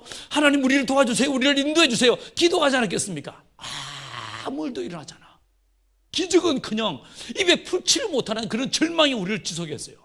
여러분 그 절망의 끝자락에서 우리 안에 어떤 마음이 들겠습니까? 이게 하나님 뜻이 아닌가? 이게 주님의 길이 아니었는가? 이런 마음 들지 않았겠어요?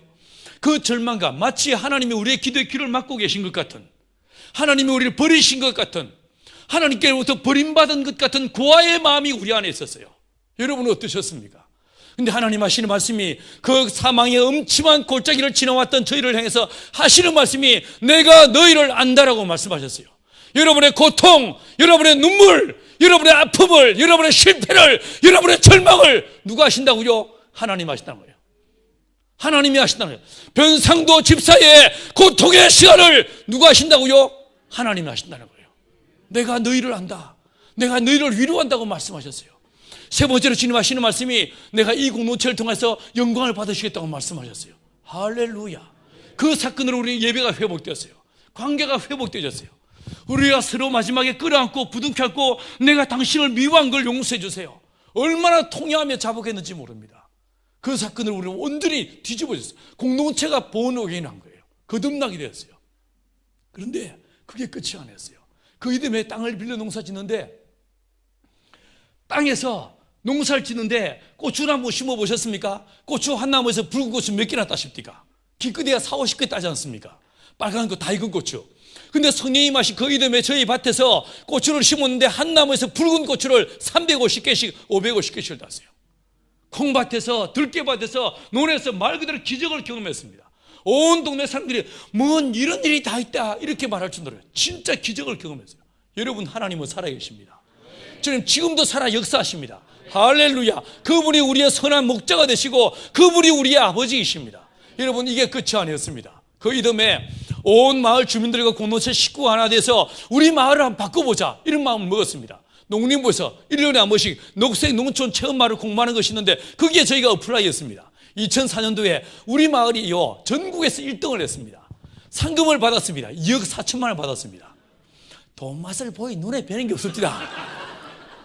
우와 되네 싶었디다. 이래가지고요 기왕하는 김에 제대로 판을 벌리자 이래가지고 우리 마을의 농업 환경을, 우리 마을의 생태 환경을, 우리 마을의 주거 환경, 에너지 환경을 상수도 8가지 파트로 계획을 짰습니다. 원래 목사들이 뻥을 잘 치지 않습니까? 80페이지 기한서를 만들었습니다. 18억 예산을 짰습니다.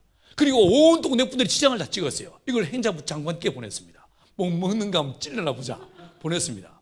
어찌된지 아십니까? 그게 저희가 올린 그 서류가 행자부 장관 손에 들어갔고 행자부 국장 2명이 우리 마을을 찾아왔었습니다. 그리고 그 해에 우리 마을에 24억 6천만 원이 들어왔습니다.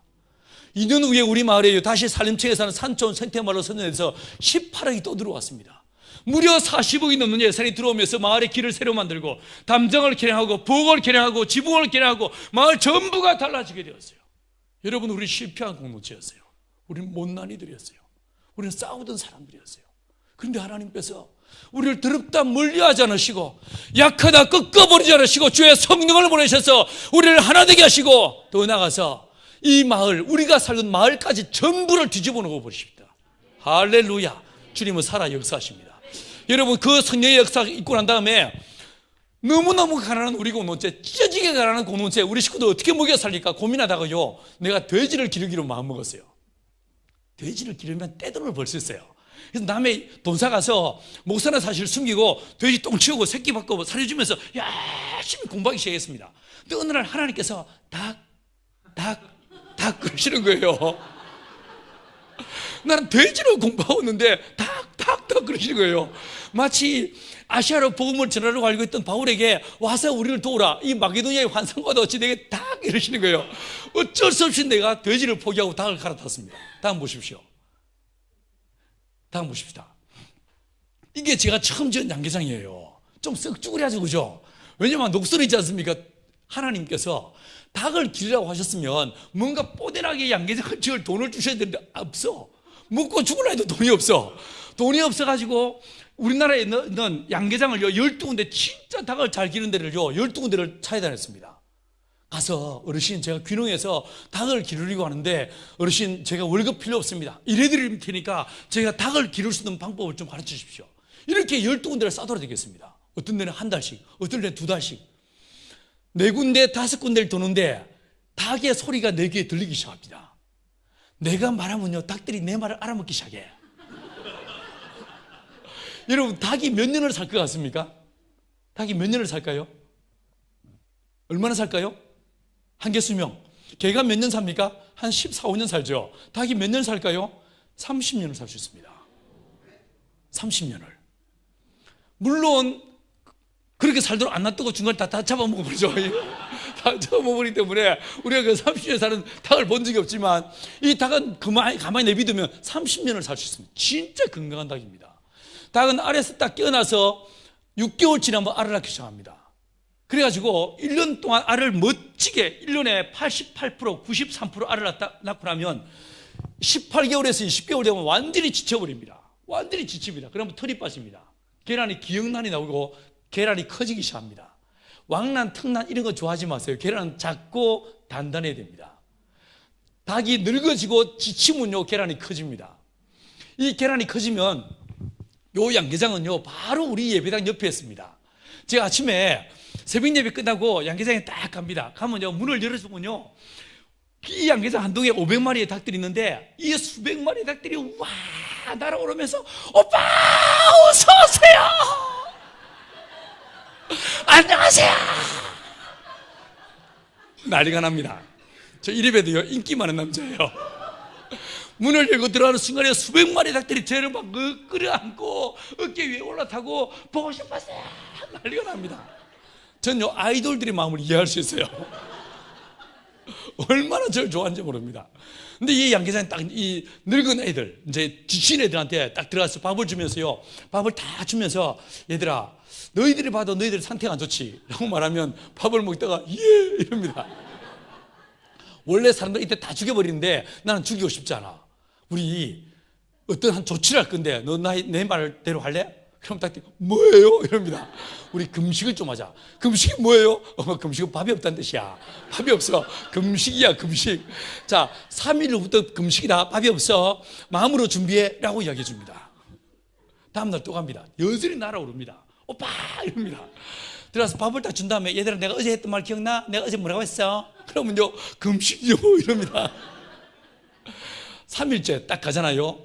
양계장이 한 동이 아니죠. 몇 동 있죠 그죠? 5동이 있습니다. 이 양계장이 다른 젊은 닭들한테 가면요 여전히 웰컴합니다. 여전히 날아오릅니다. 근데 금식하기로 했던 그 아이들요 문을 열고 딱 들어가잖아요. 아무도 날아오르잖아요. 믿거나 말거나 그런데 사실이에요. 닭들이 내 말을 알아먹어요. 나는 프란시스코가 새들과 이야기했다, 늑대와 이야기했다 그 말을 이해할 수 있어요. 식물과도 대화가 돼요. 흙과도 대화가 돼요. 왜요? 창조주가 한 분이시기 때문에. 자, 그런데 이 닭들을요 이렇게 기르기 시작하면서 제가 닭을 배우고 공부하면서 내 안에 소망이 있었습니다. 하나님 아시아 어디에서나 할 수 있는 양계, 누구나 할 수 있는 양계, 이게 제 소원이었어요. 저는 심지어 닭똥을 3번이나 먹어봤습니다. 닭에게 사료를 100개를 먹였을 때 몇 개가 소화되고 몇 개가 똥 나오는지 관찰하기 위해서. 지금까지요 제 양계장에서 석사학위 논문이 3개가 써있었어요. 제가 하고 있는 걸 보고 제 방법을 그대로 논문으로 만든 게 3개가 논문으로 써있었습니다. 다음 보십시다. 이 양계장 제가 저 위에 이제 공사하고 있는 모습이에요. 다음요. 이게 양계장 아니에요. 별거 없이요. 원래 보편성을 띠려면요 단순해야 됩니다. 아주 단순해야 됩니다. 그런데 이 양계장 지붕이 뭐로 되어 있습니까? 양철 지붕이에요. 여러분 닭의 체온이 몇 도인지 아십니까? 제가 관찰해 보니까 병아리들은 알에서 딱 부화하는 순간이 39도입니다. 그런데 39도로 있다가 3일 동안은 39도로 있다가요 4일째부터 체온이 서서히 올라가기 시작합니다. 열흘째가 되면 40.6도, 40.7도가 됩니다. 41도, 42도에 굉장히 뜨거운 온열 동물이에요. 여름에 무슨 옷을 입고 삽니까? 가죽 잠바에 털옷을 입고 삽니다. 그렇지 않습니까? 가죽 잠바에. 게다가 땀샘이 없습니다. 여름에 더우면요 이 닭들이 땀도 못 흘리고 하니까 입을 벌리고 이러면서 막 더위를 품습니다. 자, 그러면 닭들이, 여러분 닭들하고 한번 상상해 보십시다. 이 닭들이 모여서 해서 그럼 여러분 머리 위에 온도가 어떻게 되겠습니까? 뜨거워지겠죠. 더워진 공기는 어떻게 됩니까? 위로 올라가죠. 이걸 대류라고 말해요. 그죠? 위로 쫙 올라갔는데 지붕에 뭐가 있습니까? 햇빛에서 열받은 진짜 뜨거운 양철 지붕이 있어요. 그러면 이 올라간 더운 공기는 어떻게 될까요? 제가요 여기에 창문을 만들어요. 창문을. 이 창문으로 더운 공기가 쑥 빠져나가 버립니다. 그 더운 공기 덩어리가 빠져나가는 순간에 외부와 내부의 기압차가 발생하면서 어떤 일이 벌어질까요? 앞에서 뒤에서 공기가 밀려 들어온 거예요. 그래서 이게 대류죠. 이게 서큘레이션이라는 거예요. 계속 환기가 되는 거예요. 여러분, 우리 눈에는 보이지 않지만 이 닭의 코너피에서 항상 anytime 바람이 불게 되는 거예요. 바람이. 이해하시겠습니까?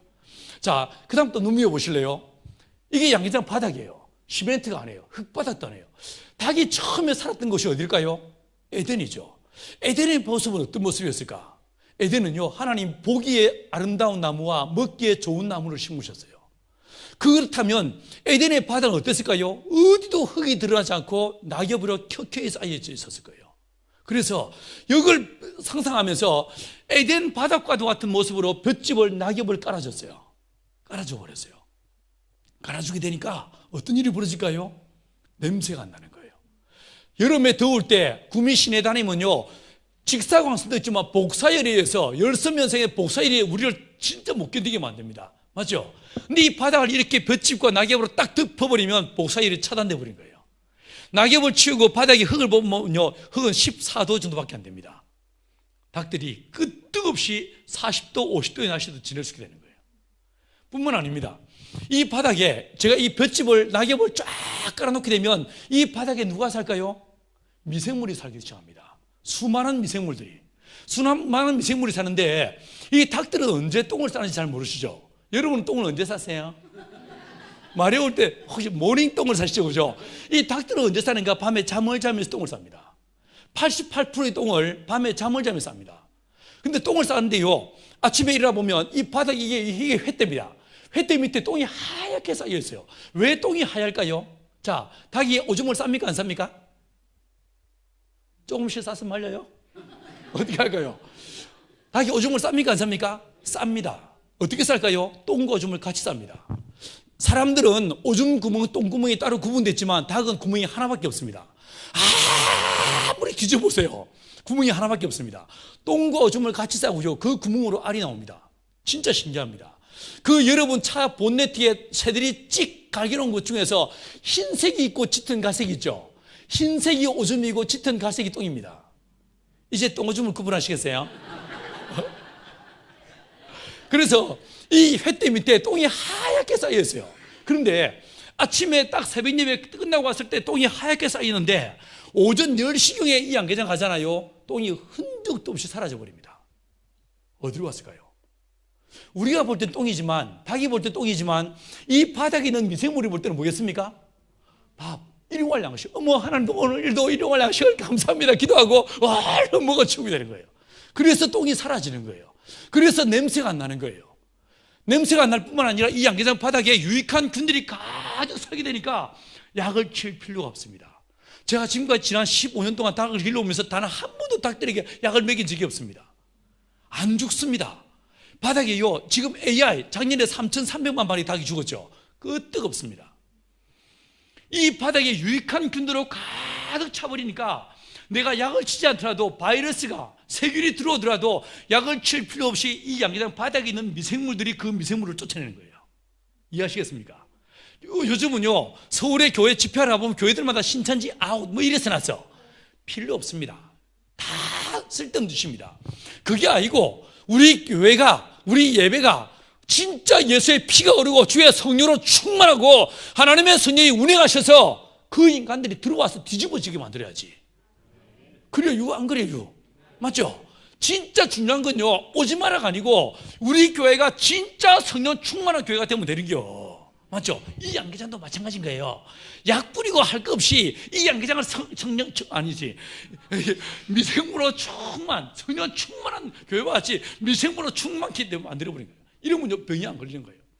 딴 양계장에 전염병 걸려서 몰수한 양계장에서 아직 죽지 않은 닭을 3번이나 내장에 집어넣었어요. 어떻게 됐을까요? 데려온 개만 죽고 내장을 한 마리도 죽지 않았어요. 죽으라 해도 안 죽습니다. 자, 보시면요, 이런 식으로 닭을 기르면서 보시면 흰색 닭이 있고 붉은색 닭이 있죠. 이게 왜 색깔이 다른가? 이게 흰색 닭이 수탉이에요. 붉은 닭이 암탉이에요.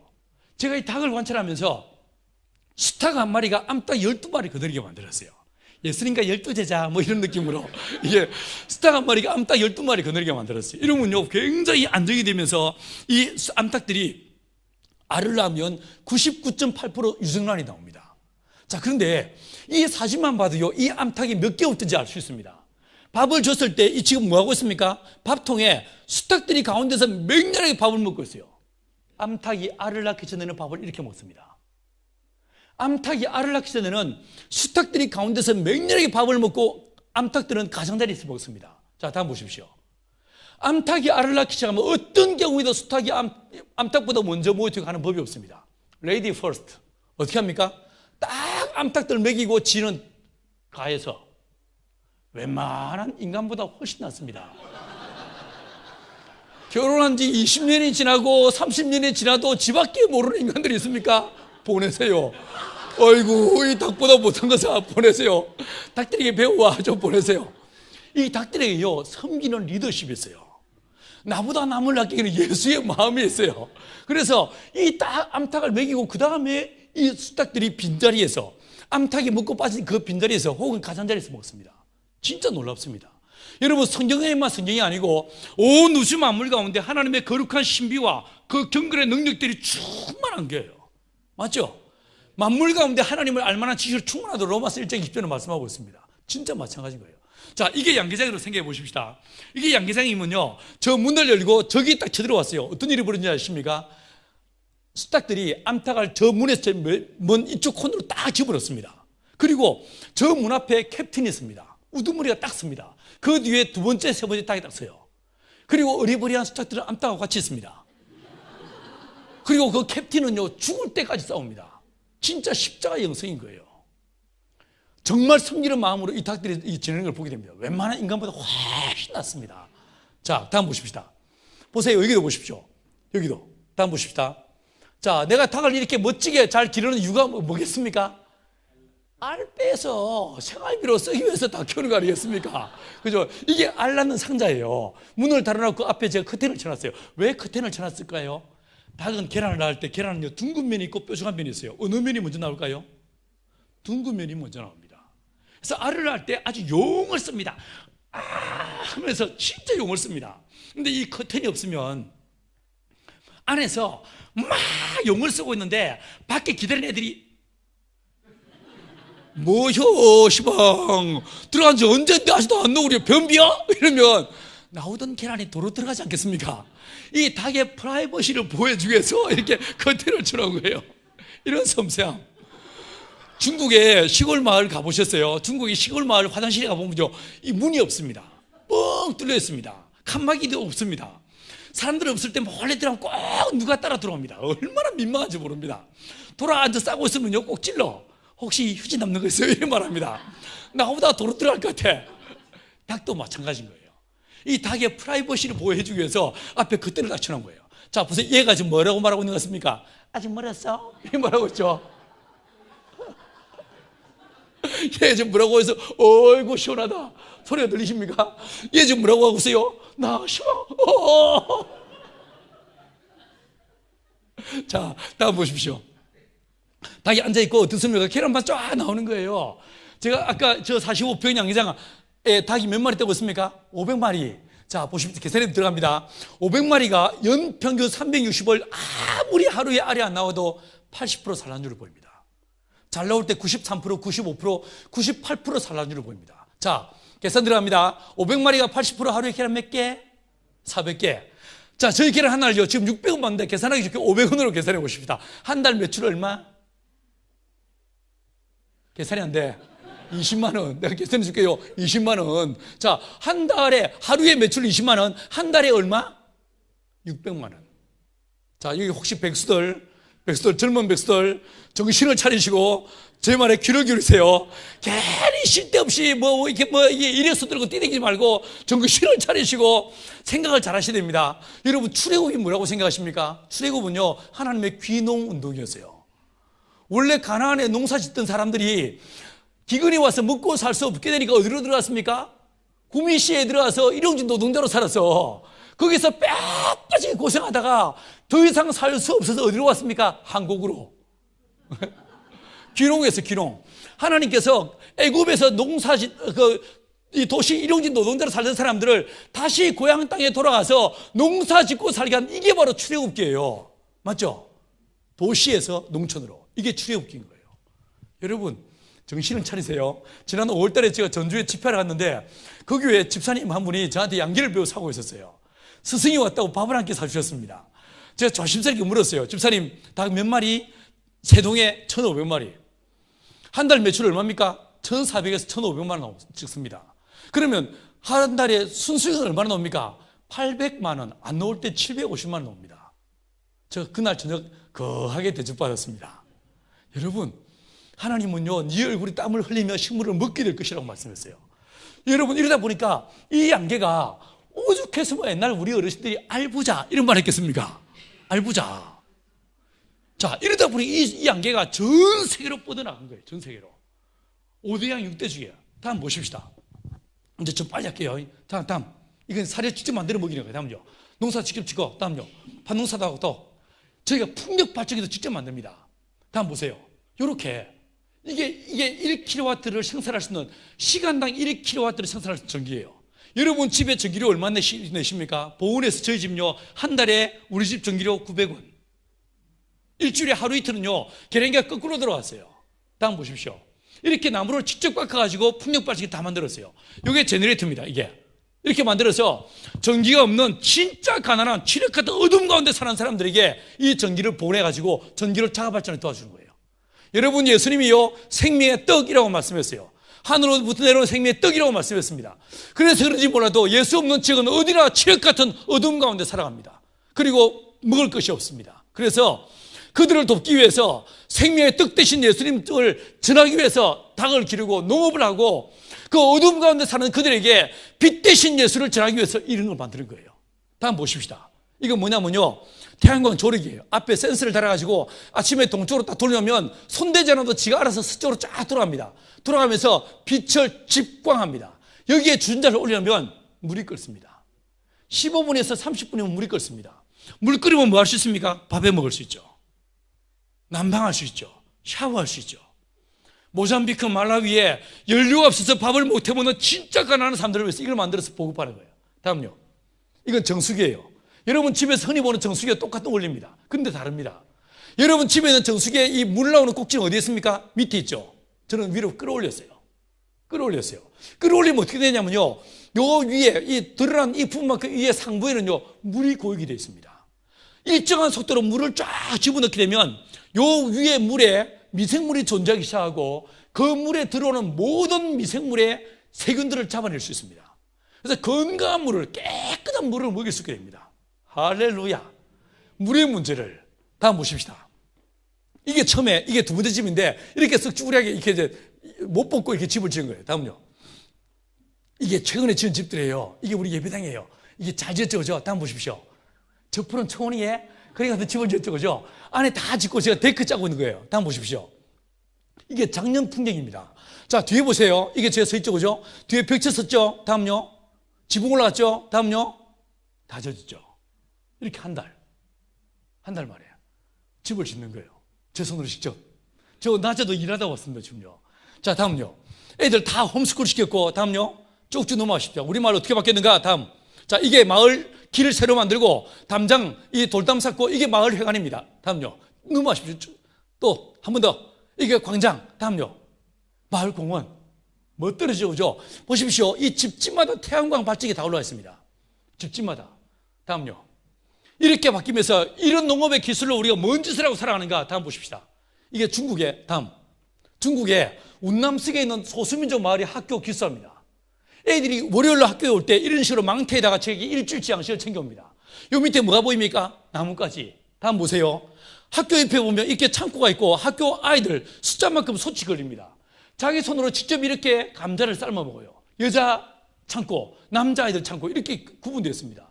이 아이들을 어떻게 도울까 고민하다가 다음 보십시오. 옆에다 양계장을 지었어요. 그리고 한족 제자들, 중국 제자들 2명을 여기 내려보냈습니다. 내려보내면서 너희들 내가 부탁하는데 절대 전도하지 마라. 전도하지 말고 닭을 기른 다음에 알이 나오면 이 왕통수학교 애들한테 매일같이 알을 먹이라. 그만해라 라고 시켰습니다. 전도하지 말라고 분명히 이야기했습니다. 6개월 지났습니다. 닭이 알 낳기 시작했어. 애들은 계란을 먹이기 시작했어요. 이러니까 이 촌놈들이 일요일에도 계란 먹으러 학교까지 와. 집에서 학교까지 거리가 1시간, 1시간 반인데 일요일에도 막 와서 양계장 집으로 뛰어놉니다. 분명히 전도하지 말라고 했음에도 불구하고 이 두 친구가 애들한테 이야기를 해주기 시작했어요. 애들이 옆에 있으니까 계란 삶아서 밥 먹고 하다가 이야기를 해줍니다. 옛날에 다윗이라는 사람이 살았어. 이렇게 이야기해 주기 시작했어요. 또 해주세요 하니까 요새 또 살았어 이렇게 이야기해 줬습니다.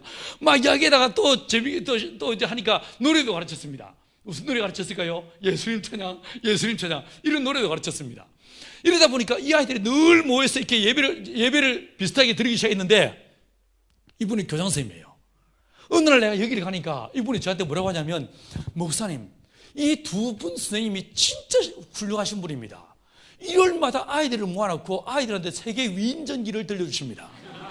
노래도 가르쳐 주십니다. 일요일날 우리 학교 수업이 없으니까 교실 2칸을 내드릴 테니까 마음껏 쓰십시오. 이래 됐습니다. 그 교실 뭐가 됐을까요? 교회. 그 교회 이름이 뭔지 상상이 되시겠어요? 양계장으로 세워진 첫 번째 교회 양일교회. 양일교회. 어느 날 내가 이 마을에 한 1년 지난 다음에 마을에 갔는데 제가 왔다고 동네 어르신들이 잔치를 벌여주셨어요. 한참 밥을 먹고 있는데 일단에 무리가 오토바이 타고 오셔서 막 오더니만 내 앞에 넙죽 엎드려 큰절하면서 막 이야기를 하는데 들어보니까 왜 우리는 애들도 많은데 왜 우리는 양계장 안 지어주냐고 이야기합니다. 보니까 인근 마을에 학교 교장 선생님이었어요. 아 그랬어요? 이러면서 양계장을 지어드렸어요. 어떻게 됐을까요? 양이교회, 양삼교회, 양사교회 이게 양벽으로 나가고 있어요. 다음 보십시오. 계란 먹고 때깔 좋아져가지고 화사히 웃고 있는 애들, 닭들이 전도한 애들. 요즘은요 닭들이 전도하는 시대예요. 우리는 뭐 하는지 몰라. 여러분 지금은 이 아이들이 사는 고향 동네, 집 동네에도요 예배당이 지어져서 부모들도 예수를 믿기 시작했어요. 할렐루야. 다음요, 제가 중국에 신학교 2군데를 합니다. 그 신학생들한테 농업을 가르칩니다. 2년 동안 제가 성경을 가르치고 이게 신학을 가르친다면 딱 마지막 기회에 딱 가서는요 성경 필요 없이요 닭에 대해서 농업에 대해서 쫙 가르치는 거예요. 그 결과 다음 보십시오. 다음 이런 식으로 멋들어지겠죠. 이런 식으로 중국에만 400군데가 넘습니다. 400군데 이게 뭐겠습니까? 교회가 이걸로 자립하고 있는 거예요. 교회가. 다음 보십시다. 이건 티벳이에요. 티벳. 다음요. 자, 라오스에 선교사님이 저한테 양계를 배워서 하고 있습니다. 근데 이분이 저한테 목사님 돼지에 대한 자료도 주십시오라고 했습니다. 내가 부탁을 했습니다. 저한테 밥 한 끼 안 사주셔도 좋습니다. 로열티도 필요 없습니다. 대신에 이 라오스 현지인 목회자, 진짜 가난한 목회자들한테 돼지를 5마리씩만 분양해 주십시오 라고 부탁을 했어요. 그분이 그걸 수약하고 내가 돼지에 대한 모든 노하우를 드렸습니다. 여러분 이분은 현재 돼지를요 250마리 기릅니다. 한번 보십시오. 돼지 축사 전혀 냄새 안 나게 돼지 기를 수 있어요. 어미 돼지만 250마리, 돼지는 1년에 새끼 2번 혹은 3번 낳을 수 있습니다. 한 번 낳을 때요 10마리에서 22마리 낳습니다. 자, 계산 들어갑니다. 250마리가 1년에 2번, 한 번 날 때마다 10마리, 몇 마리? 5천마리. 말 그대로 비즈니스 에이즈 미션인 거예요. 닭들이 알바쳐 선교한다는 말 듣고 이 돼지들이 도전받아서 나도 살바쳐 선교하리라 나선 거예요. 요즘은요 닭들이 선교하고 돼지가 선교하는 시대예요. 우리 뭐 하는지 몰라. 다음 보십시오. 보세요. 새끼들, 이 돼지들, 이 이쁜데 이 선교하는 돼지들, 선교사들. 자, 다음 보십시오. 이러다 보니까 제가 온 세상을 싸돌아다닙니다. 1년에 12개, 15달 다니면서 제가 가서 농업을 가르치는 거예요. 제가 농업을 가르치는데 제가 손들어 가는 게 아니고 그 어떤 때는 그 나라가 나를 부르기도 하고 주정부에서 나를 부르기도 하고 혹은요 그 농업대학이 나를 부르기도 해요. 제 이래봬도 바쁜 사람이에요. 자, 이 아프리카에서 동아프리카 5개국 사람들 모아놓고 양계를 가르치는 거예요. 다음요. 이건 러시아에서. 다음요. 이거는 우크라이나에서. 다음요. 이건 중앙아시아에서. 이런 식으로 온 열방 가운데 가서 농업을 가르치고 가서 양계를 하도록 도와드렸어요. 다음요. 이게 우즈벡에 처음 지어진 양계장. 이걸 필두로 해서 곳곳에 지어졌고 작년에요.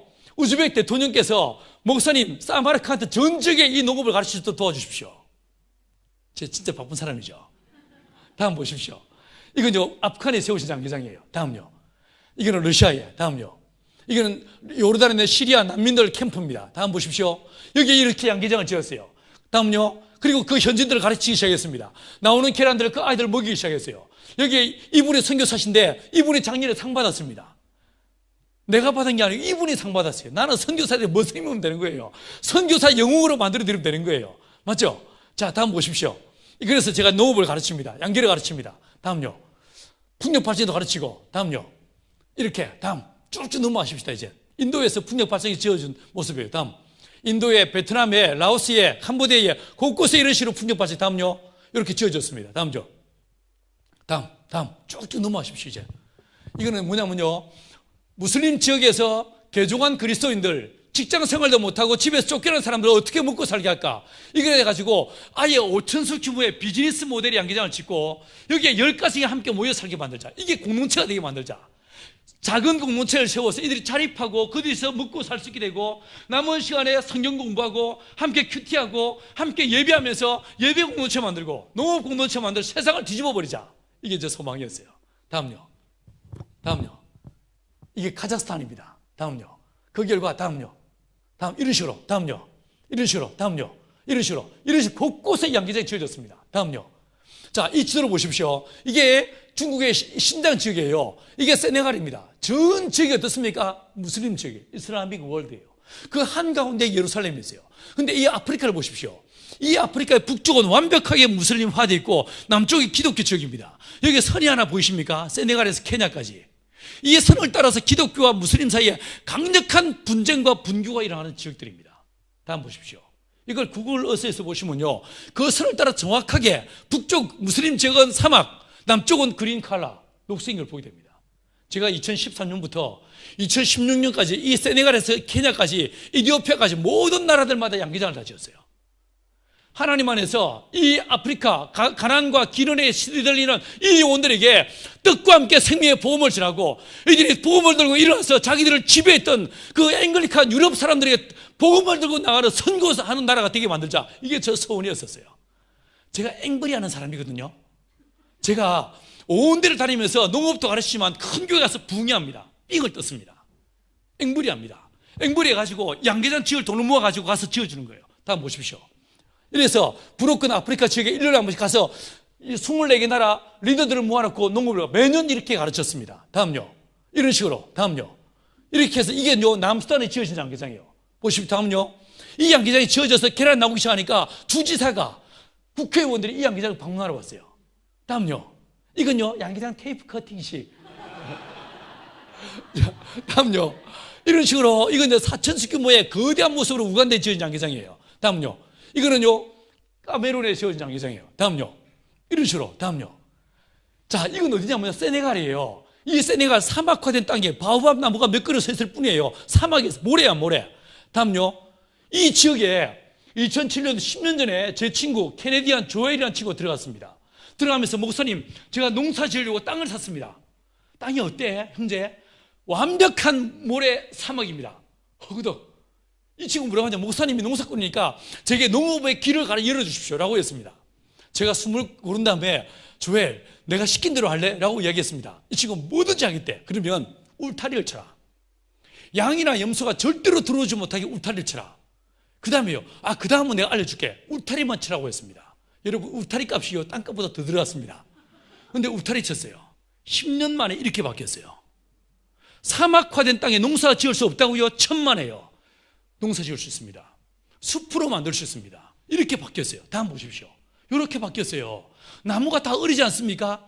여러분, 사막에 비가 오지 않는다고요? 천만에 비 오게 만들 수 있어요. 성경의 원리대로, 창세기 1장의 원리대로요, 하나님의 말씀을 따라 나가면요, 비를 내리게 할 수 있습니다. 이렇게 숲으로 바뀌어버렸어요. 세네갈 사람들이 이 조엘이라는, 다음 보십시오. 여기 양계장 있죠? 다음 보십시오. 이 친구가 조엘이에요. 이 키 큰, 덩치 큰, 착하게 생긴 이 조엘이 땅 살려고 했을 때 세네갈 사람들 좋은 땅 팔았겠습니까? 물도 없는 땅.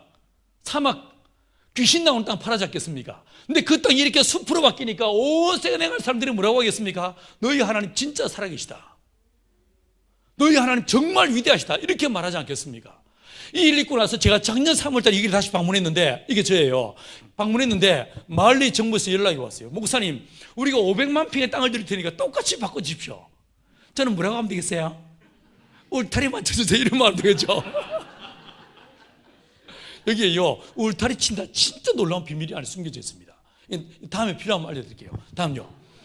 예, 이거 세네갈에서 너무 세미나 모습이에요. 다음요. 자, 계란, 이게 뭐로 보십니까? 작은 계란이죠.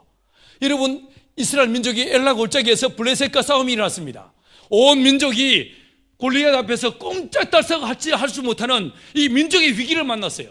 아무도 그 전쟁에 나설 사람이 없었습니다. 그런데 하나님께서 한 사람을 세우십니다. 누구였습니까? 다윗. 그 다윗 손에 뭐가 있었어요? 칼도 없었어요. 창도 없었어요. 무엇이 있었습니까? 물맷돌 하나. 하나님은 그 아들에게 물맷돌 하나 들려주실 뿐이었어요. 근데 그 물맷돌 하나가 믿음으로 나가니까 너는 창과 단청으로 나오니와 나는 만군의 여호와 이름으로 나간다 라고 나갔을 때에 그 골리앗의 머리에 정통으로 박히면서 민족의 위기를 이겨내게 됩니다. 할렐루야. 하나님께서는 다윗에게 이 작은 물맷돌 주셨던 것처럼 제게 이 작은 계란 하나 주셨습니다. 계란으로 파헤치기로 말했지만 이 계란이 주의 손에 들려지니까 마치 오병이어가 하나님의 손에 들려지는 순간에 5,000명을 먹이는 것처럼 이 작은 계란 하나가 세상을 뒤집어 놓습니다. 여러분 손에 무엇이 있습니까? 여러분 손에 무엇이 있습니까? 여러분 이 어린 소년, 이름도 알 수 없는 그 청년이, 그 아이가 주의 손에, 예수의 손 앞에 그의 도시락을 올려놓는 순간에 역사가 나타나게 됩니다. 주님, 내가 가진 것 이거밖에 없습니다. 그러나 주님, 내 인생이 하나님의 나라를 위해서 쓰임받기를 소망합니다. 이 마음으로 나갈 때에 주께서 여러분의 인생을 통해서 사용하시고 역사하시고 영광을 받으실 줄 믿습니다. 할렐루야. 한두 장만 내가 보여드릴게요. 당 보십시오. 이 시간 우리 가운데 임하여 주옵소서. 하나님 말씀으로 임하여 주옵소서. 주여, 우리 안에 성령의 충만함을 더하여 주옵소서. 하나님의 성령은 첫 번째 사람에게 성령의 충만함을 더하셔서 사람에게 말씀의 권능과 이적과 표적의 권능과 기도의 권능과 그리고 순교의 권능을 주셔서 예수의 증인되는 삶을 살게 한다고 했습니다. 두 번째는 공동체 안에 성령이 임하시는 거예요. 교회 위에 성령이 임하시는 거예요. 작은 한 공동체 안에 성령이 임하심에 이와 같이 세상을 뒤집어 놓을 수 있는 것입니다. 주여, 우리 한국교회 위에 임하여 주옵소서. 예배 시간마다 하늘문이 열리게 하여 주옵소서. 주여, 우리 안에 기름 부으시고 성령으로 충만케 하여 주옵소서. 한번 우리 주여라고 크게 주를 위해 주의 이름을 부르며 한번 우리 한국교회를 위해서, 우리 성도들을 위해서 다 같이 기도하며 나아가시겠습니다. 주여, 할렐루야. 선하신 아버지 하나님, 은혜와 사랑을 감사합니다. 주님을 찬양합니다. 하나님 아버지, 오늘 이 저녁 함께 주의 말씀을 나누었습니다. 주님께서 우리 가운데 찾아오시고 임재하시고 역사를 일으키신 놀라운 이야기들을 나누었습니다. 하나님 아버지, 우리 온 한국교회 성도들 안에 주여 성령으로 충만케 하여 주옵소서. 말씀으로 임하여 주옵소서. 성령으로 임하여 주옵소서. 주여, 우리 교회를 성령으로 충만케 하사 믿음으로 서게 하시고 말씀으로 서게 하시고 은혜로 서게 하시고 예수 이름으로 서게 하여 주옵소서. 마루아 카마마 여러분들 시레스켈 여러바 여러분들 스텔라 카라반데 여라 라 카라바 여러바 스텔란다 여러바 카라리아라 스텔라반데 여라. 주여, 우리 예배 때마다 하늘문이 열리게 하여 주옵소서. 주여, 우리 안에 은혜를 더하여 주옵소서. 우리 안에 은혜를 더하여 주옵소서. 우리 안에 은혜를 더하여 주옵소서. 주여, 우리 안에 성령의 충만함을 더하여 주옵소서. 주여, 역사하여 주옵소서. 주여, 역사하여 주옵소서.